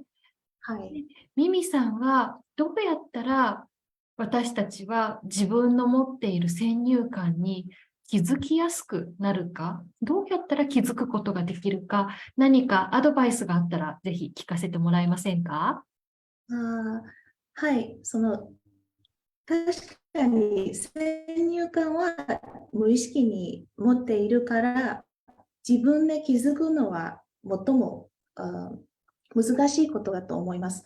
でも、なんか行動するとき、自分がその小さいでも何かの決断するとき、自分の考えを見て、なんか決断してから自分の考えをもう一度見て、私はどうしてこれをやりましたか？私はどの、なんか自分の理由を聞いたらもっと安く気づくと思います。はい。なるほど。ありがとうございます。そうですね。自分のやること、自分のことをいつもちゃんと見ているということは大切ですね。ありがとうございました。ありがとうございます。質問してくれて。はい、ありがとうございます。それでは他にもう一つ質問、コメント、どなたかいかがですか？はい。じゃあ松永さんお願いいたします。はい、コメントです。とっても大事なテーマでありがとうございました。これまでのミミさんの考えがよく伝わってきました。で、ミミさんが問題提起してくれたことは、おそらくこれから生きていく上でずーっと考え続けることだと思うんですね。実際私も若い時からずーっと考えてきてるっていうのがあります。でも、もしやりたいことが見つかっているなら、そういったこととか、他の人がどうとか、こうとか、これまでの考え方とか、世の中の考え方とか、そういうのを気にせずに、とにかく自分がやりたいことを、やり続けてください。自分のビジョンを持って、自分が女とか男とか、そういうことは、まあ、あるはあるんだけども、それは別に本質的なことではないので、自分がやりたいことをとにかく頑張ってほしいと思います。ありがとうございました。はい、とても大切です。ありがとうございます。はい。すごく素敵なアドバイスをいただきましたね、ミミさん。はい、ありがとうございました。はい、それでは、じゃあ、次のスピーチに移りましょうか。ね、時間のこともありますので、スライドをお願いします。はい。Good and important topic。自分らしさ大切。落ち着いていて聞きやすい。無意識の差別。共感できる。などなど、同じ女性としても考えさせられました。などのコメントが出てきていますね。はい。ミミさん、ありがとうございました。それでは、先ほどカメラがオンにできなかったベンさん、カメラが直ったようなので、ベンさんのスピーチに一つ戻りたいと思います。これスライドの色が変わりましたので、皆さんちょっとスキャンし直しをしていただけますか？新しいスライドのページを開けてください。はい。So please make sure you all change the slide to this new code and スキャンしてください。いいでしょうか？よろしいでしょうか？はい、それでは、次のスピーチ、ベン・コグランさん。タイトルは、環境を守るための法規制の重要さです。じゃあ、ベンさん、お願いします。聞こえますか？はい。じゃあ、この時代は環境問題がますます怖くなっています。その中で地球温暖化が特に深刻になっています。それを止めるためにエネルギーの作り方を変えようとしている政治家や企科学者がたくさんいます。同時に私が住んでいる町で新しい油田を作ろうとしていました。それはなぜでしょうか？こんなに多くの人が環境を守るために働いても、どうしてまだ地球に悪い方法を使っていますか？再生可能エネルギーの作り方は、ほとんど同じような良い点があります。一つ目は、燃料がいらないことです。燃料の必要がないから、理論的には何千年も続けられます。それに比べて、化石燃料を得ることは今も難しくなって、数十何年になくなると考えられています。だから、今も難しくなってから、より環境に危険な技術を使い始めています。その技術の一つはフラッキングです。フラッキングは石の中の石油を得るための技術です。水は高圧で地面に打たれて、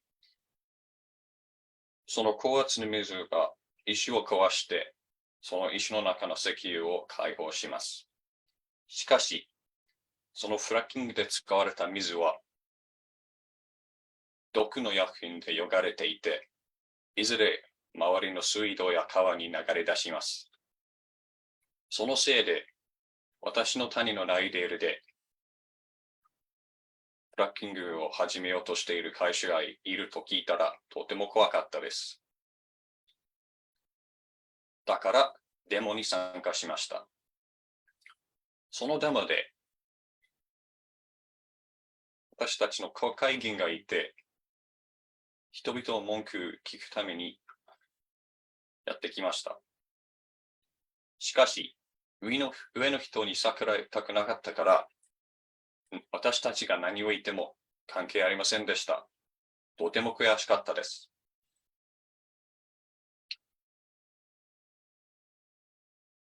さらに、化石燃料を燃やすと違って、再生可能エネルギーは二酸化炭素のような物質を出しません。二酸化炭素は地球温暖化を悪化させ、日照りや嵐のような異常気象と海面上昇の原因となります。他の物質は酸性油などで環境に被害を与えます。しかし再生可能エネルギーは奇跡ではありません。まず、それぞれの方法はふさわしい場所でしか使えないから、一つの完璧な解決がありません。それからお金のせいで難しくなります。例えば、燃料を買う必要がなくても、新しい発電所を作る必要があって、それはとても高いです。そのたくさんのと同時に、化石燃料がどれだけ金になったことという問題もあります。石油産業は毎日28億ドルの利益を上げています。それから国全体を支えるために石油に頼る国もあります。石炭は同じほどではないけど同じような状況です。こういう国や化石燃料の会社が黙って人に化石燃料を買うのをやめさせるわけがありません。それにエネルギーの値段を決めるからグローバルでの影響が強いし、影響が足りない場合では戦争になった場合も多いです。それに比べて一人の一般人として何の影響もないと思うのは不思議ではありません。しかし、国民として影響があります。私たちは生活で環境を守るための行動をいろいろします。電気を消したり、シャワーを短くしたりします。それは全部いいことですが、私は足りないんだと思います。一人の肝心の行動で解決を得るのは不可能です。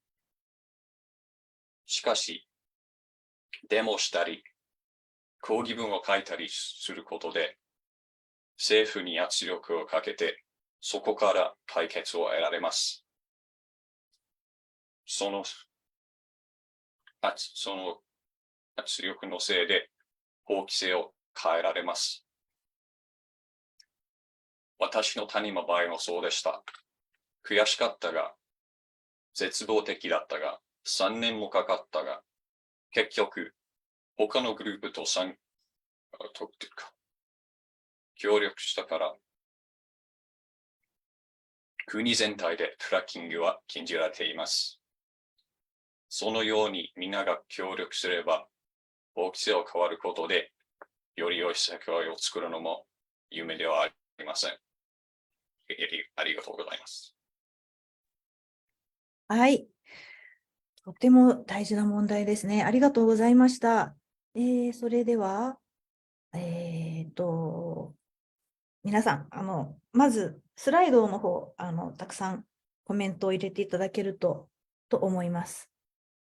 今、ここに23人いますから、皆さん、一言ずつでもお願いいたします。そして、では、コメント、クエスチョン。はい、鈴木さん。はい、スピーチありがとうございました。実は私は、再生可能エネルギー、特に風力発電を20年間開発して、日本各地で、ウィンドファームを作ってきております。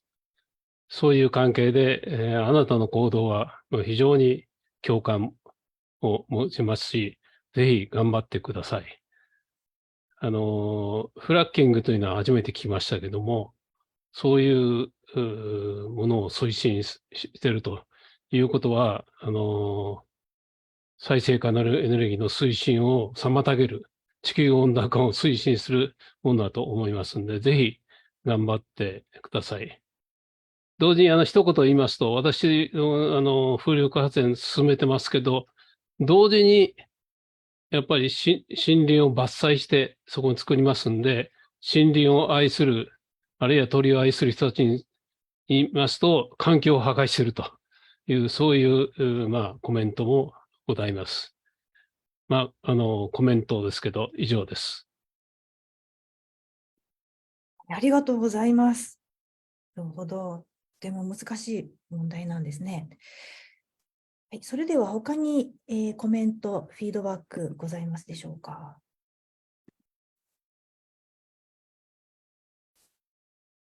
審査員の方、いかがですか？じゃあ、アドバイザー、メンターの方、いかがですか？どなたでも、オーディエンスの方も。とても深刻な問題ですね。難しい問題なので。はい。徳井さん、お願いします。はい。スピーチありがとうございました。ワークショップの時も一緒にちょっとやって、それからとても良くなっていて、すごくたくさん練習されたんだなっていうのをすごく感じました。今日初めて聞いた方にもフラッキングが何かって分かるようにちゃんと説明をされていたので、本当に聞きやすいスピーチでした。ありがとうございました。はい、ありがとうございました。他にありますか？はい、それじゃあ、次のスピーチに時間もしてますので、進みましょうか。まず、はい、スライドのコメントです。大事な内容、よく調べている、insightful, so important, informative という言葉が、目立つようですね。はい。ペンさん、どうもありがとうございました。はい。それでは、今日最後のスピーチに移りたいと思います。アンナさん、スタンバイをお願いします。スライドの方はこのままでいいんですかね。はい。更新されましたので、同じページをお使いください。アンナさん、カメラをオンにして、で、スタンバイをお願いします。はい。聞こえますか？はい、聞こえます。では、アンナ・チャロ、チャロエンパニットさん。タイトルは、アジアの国でのメンタルヘルスのスティグマです。もしよければ、カメラをオンにすると嬉しいです。皆さんカメラをオンにしてください。お願いします。ギャラリービューで。はい。ありがとうございます。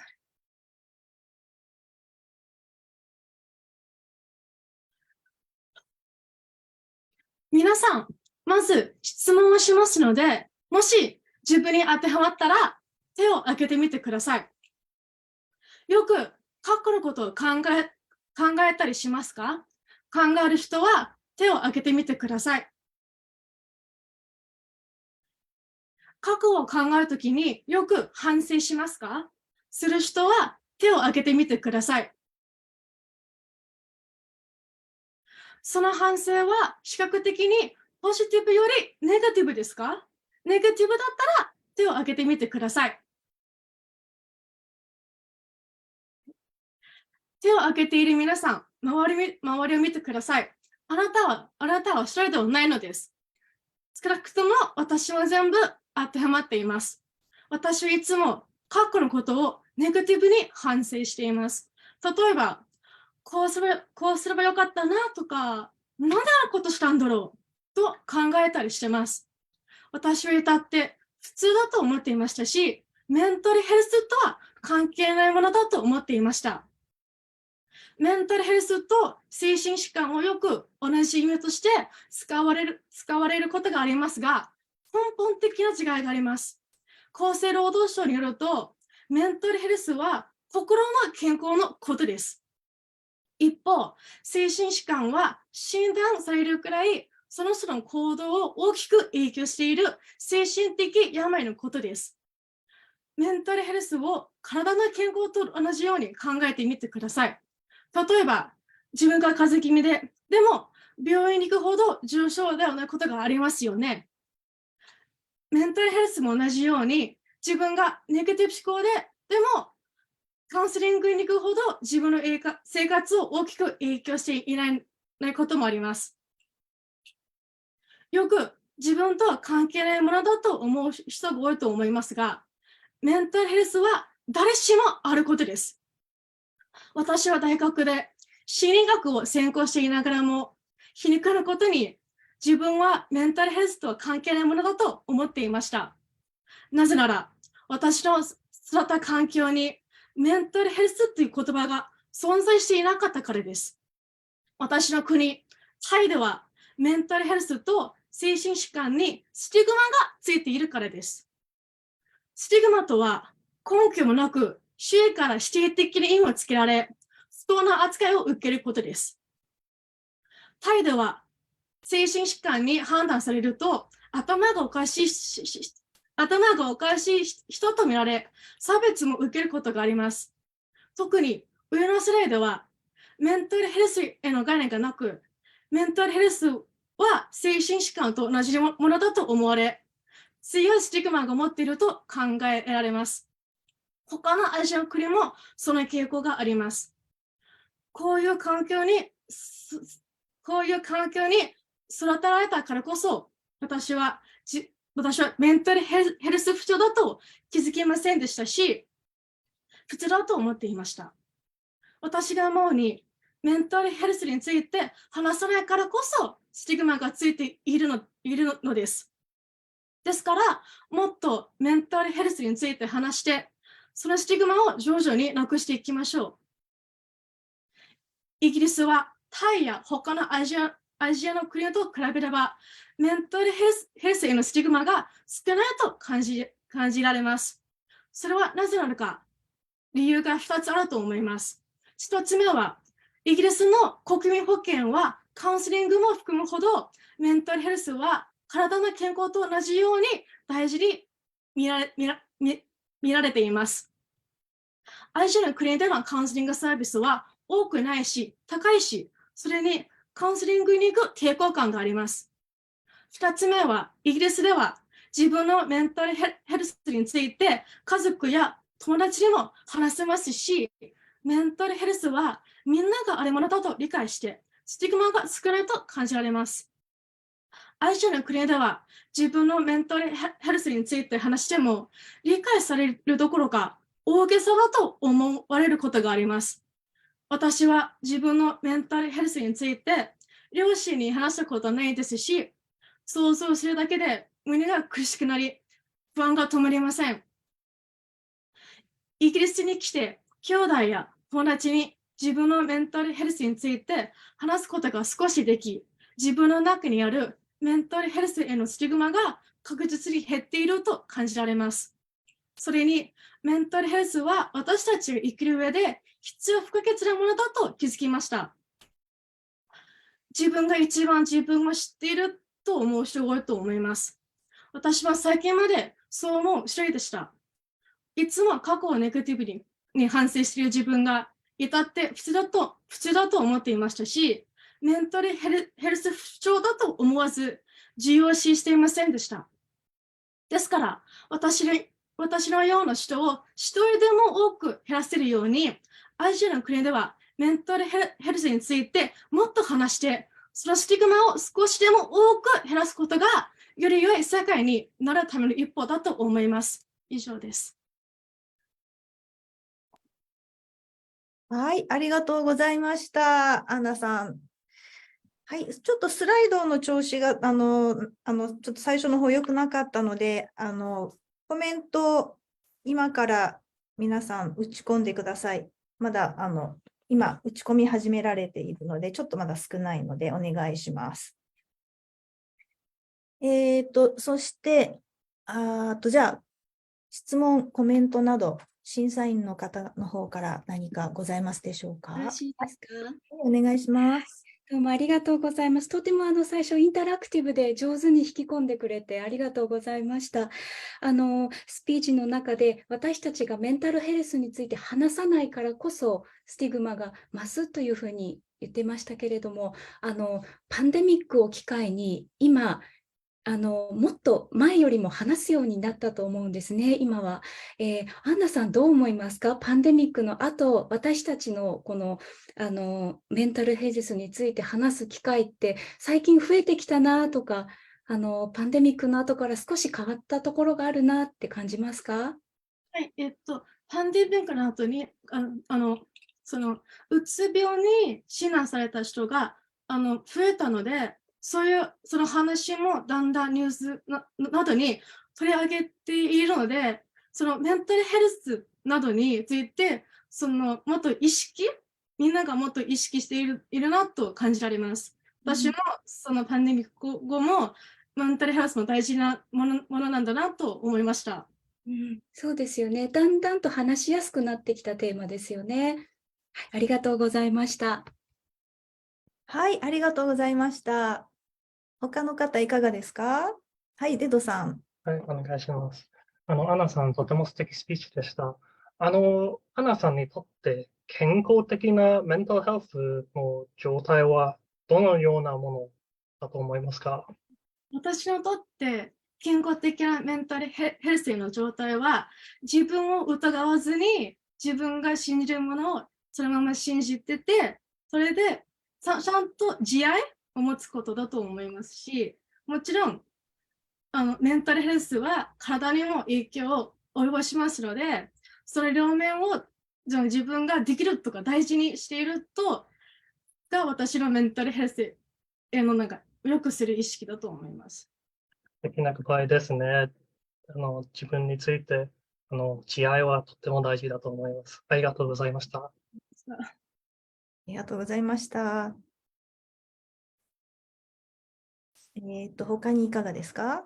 というのはちょっとスライドを打ち込み始めるのが遅かったので、ちょっと時間を取っています。不具合がありましたので、他の方、どなたでもいかがでしょうか？コメント、フィードバック、質問。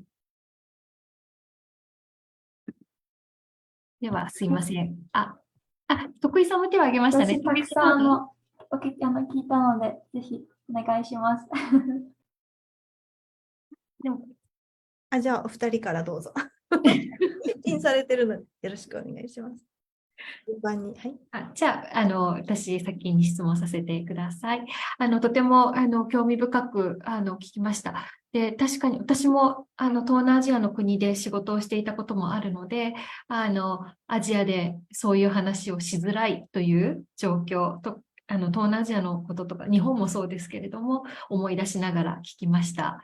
で、今、先ほどの質問で、コロナ、パンデミックを経験して少し話しやすくなった、そういう環境になったというお話もありましたけれども、でもまたパンデミックが終わると元に戻るかもしれないなと思っていて、そんな時にアジアの国で話しやすく、みんながこのことを話しやすくするために、どんなことをすれば、なんかもっとみんなが話しやすくなるか、何かいいアイディアとか提案があったら、ぜひ聞かせてもらえませんか？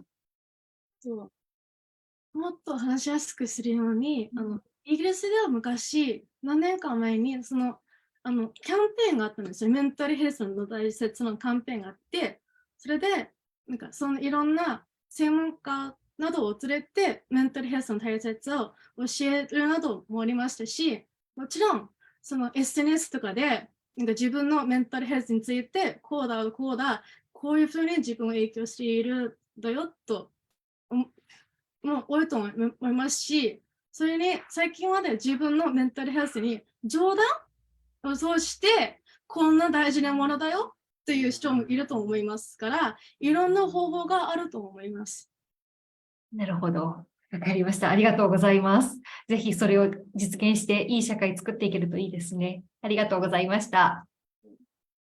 ありがとうございました。それじゃあ徳井さんにも一言お願いしましょう。ありがとうございました。一番最初に周りを見てください。あなたは一人でありませんって言ってた言葉がすごく印象に残りました。なんか自分だけかなって思うことあったんですけど、アンナさんのスピーチを聞いて、自分だけじゃないんだなって分かって、それだけでもすごく心が救われました。ありがとうございます。はい、ありがとうございました。はい。では、それではこの辺で終わりにしましょうか。そして、ありがとうございました。アンナさん、とても興味深いスピーチありがとうございました。じゃあ、スライドの方をはい、映してみてください。たくさんありますね。共感できますっていうのがすごく大きい。たくさんの人が共感できた、興味を持ったトピックということですね。はい。ありがとうございました。それでは、ちょっと時間が押していて申し訳ありません。これから、10分弱のブレイクを持ちたいと思います。ジャッジの方々にはブレイクアウトルームに移っていただいて、一番の、スピーチを決めていただき、アドバイザーと、あとメンターの方々にももう一つブレイクアウトルームを作ってもらっていいでしょうか。そして、スペシャルアワードについて決めていただきたいと思います。はい、それでは休憩に入りたいと思います。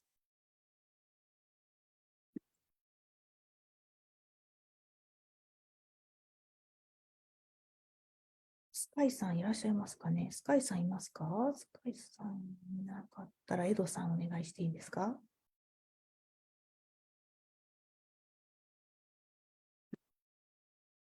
何ですか？私やりましょうか。私、はい。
カイさんいますか？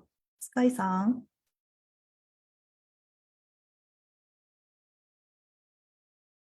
Hi. Do you know, is this the main room? Are we in the main room? Yes.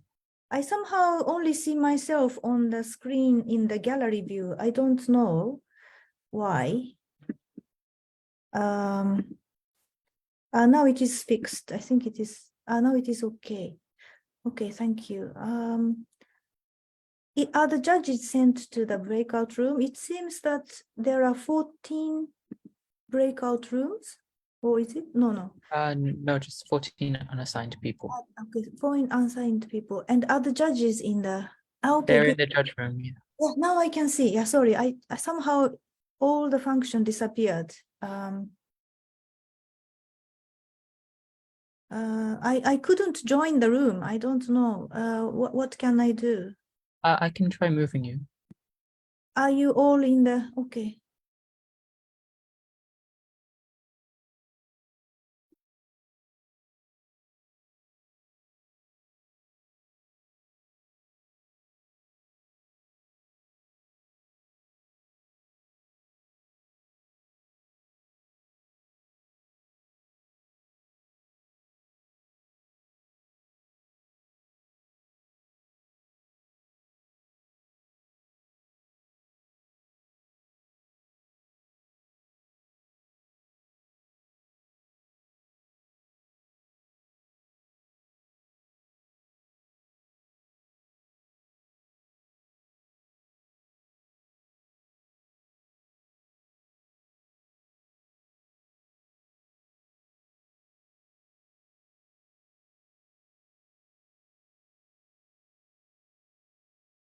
Sky-san?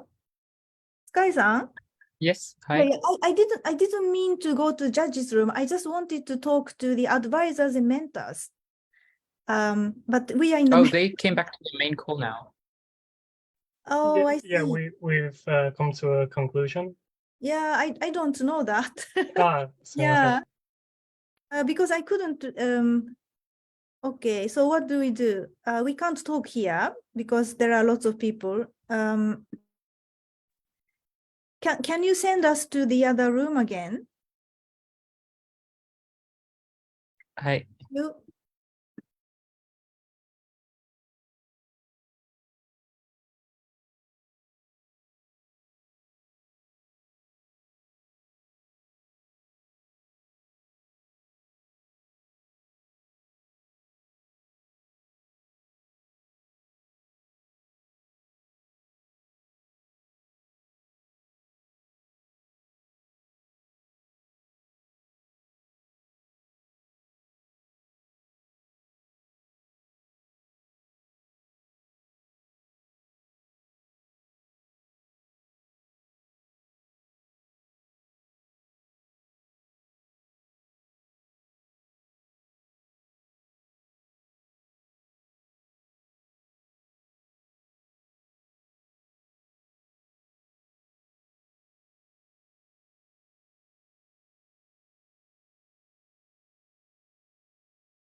ブレイクアウトルームを閉じましょう。で、審査員の方に戻ってきていただきましょう。決まったようなので。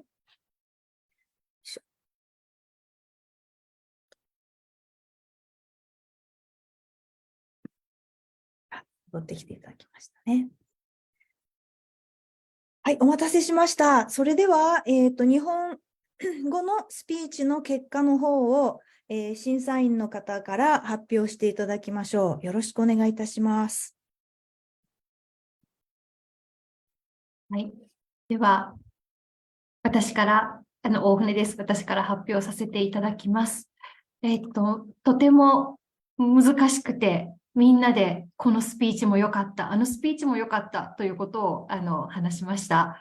それで、5人の方、みんなそれぞれの自分のメッセージが自分の言葉で伝えられていて、私たちもこのメッセージはこの部分が心に届いたとか、こういうふうに話してくれてすごく考えさせられたとか、いろんなことを感じたというようなこともありました。で、その中で、はい、本当に難しかったんですけれども、1位として私たちが今回発表するのは、2番の推し活を発表してくれたアンチー・マオさんです。で、アンチーさんのスピーチが良かったところは、最初のスピーチの始め方、イントロのところもすごく上手で、そこでとても上手に私たちを引き込んでくれたこと、そしてテーマも話の流れも分かりやすくて、例も多くて、とても説得力があったというような話もありました。あと、好きなものについて話すっていうことが、こんなにエネルギーに満ちているんだということも感じられました。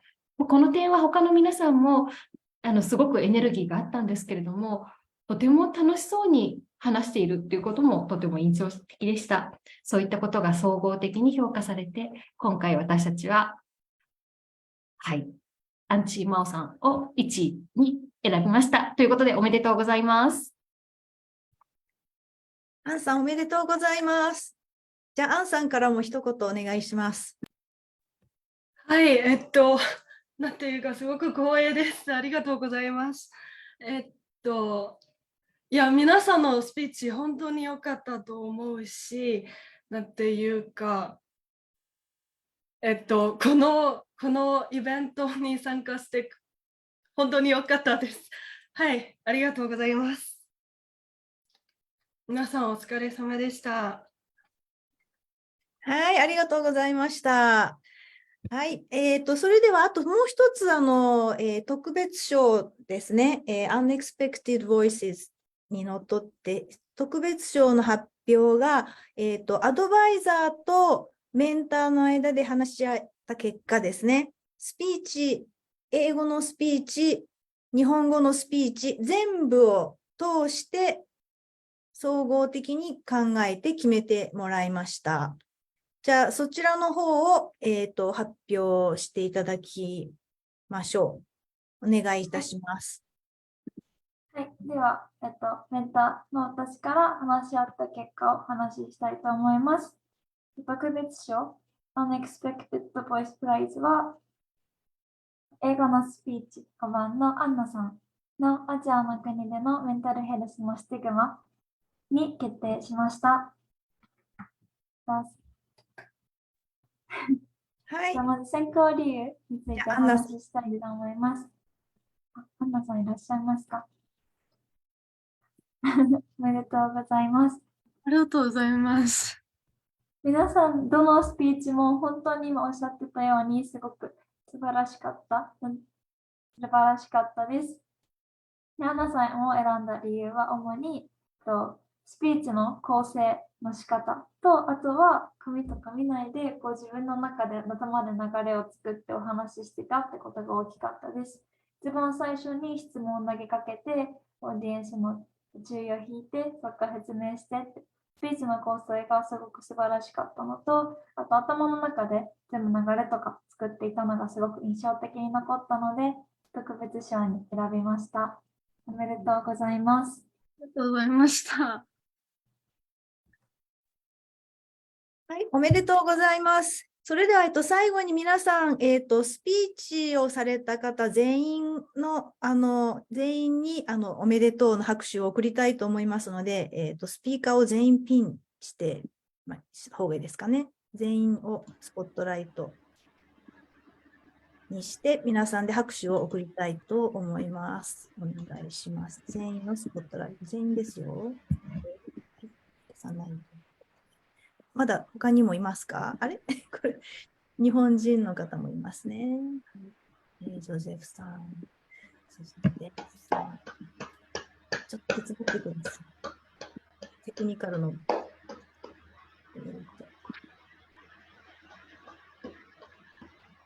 これで今、顔が出てる人全員ですか？全員ですね。はい。はい、おめでとうございました。素晴らしいスピーチをありがとうございました。たくさんのメッセージをありがとうございました。そして審査員の方、そして最初から最後まで聞いていただいて、心からコメント、心からスピーチのメッセージを受け止めて、コメントやフィードバックをしてくださった皆様、本当にありがとうございました。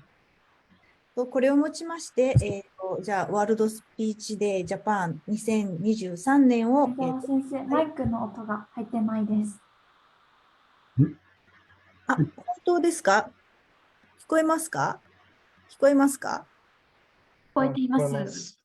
あ、はい。じゃあ、どこから言えばいいでしょうか？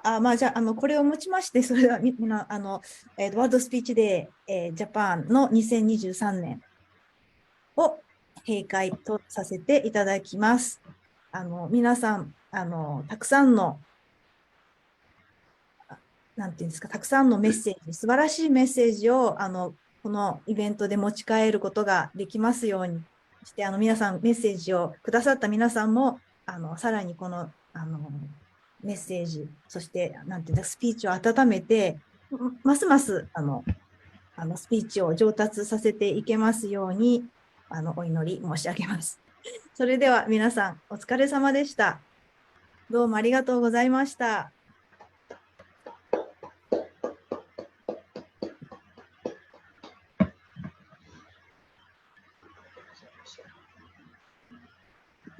レコーディングをストップします。ストリーミングもストップいたします。皆さん本当にありがとうございました。お船さん、そして田中さんも残ってくださって、本当にお忙しい中、ありがとうございました。ありがとうございました。はい、失礼します。はい、失礼いたします。ありがとうございました。ありがとうございました。よかったです。これだけいろんなアイディアが出たら、世界はなんかいいものが作れそうですね。で、気持ちになりました。本当に。皆さんありがとうございました。ありがとうございました。たくさんの時間をいただいてありがとうございました。では失礼します。失礼いたします。ありがとうございました。お疲れ様でした。はい、これで残って、皆さん少しずつ、曽我先生もありがとうございました。なんか長時間。おめでとうございます。本当に、素晴らしい会でした。よかったです。皆さんの力で。Congratulations。よかったですよ。ありがとうございます。松岡さん、どうでしたか？お疲れ様でした。すごい良かったですよね。松岡さんもね。出し切れましたか？ミュートになってますよ。はい。秋から数ヶ月間お世話になりました。そんな寂しいことを言わないでください。また、ミーティング、終わった後のミーティングもしましょうね。ぜひ、はい、感想を言う、お疲れ様会みたいなのをぜひいたしましょう。はい。お疲れ様です。ゆっくり休んでください。すごい、頑張って、スピーチされたのが良かったなと思います。本当に。私、感動しましたよ。皆さんのスピーチ聞いて。はい。他の方は、これは皆さんまだ14人ぐらいいらっしゃるのは、なんかもう、あれなのかな？なんか一言よろしければ、ね。先生、はい。もう遅いですよね。夜中。すみません、友達から連絡があって、ちょっと迎えになんかあったみたいなので、すみません、先にもちろコんです。メント残してから行ってもいいですか？はい、もちろんです。ありがとうございました。徳井さん、本当に大活躍していただいて、本当ありがとうございました。いつも。お疲れ様でした。お疲れ様でした。お疲れ様です。はい。お願いします。携われてすごく良かったです。すみません、最後までバタバタしてしまって。またどこかで来年とか皆さんと会えたらすごく嬉しいです。ありがとうございました。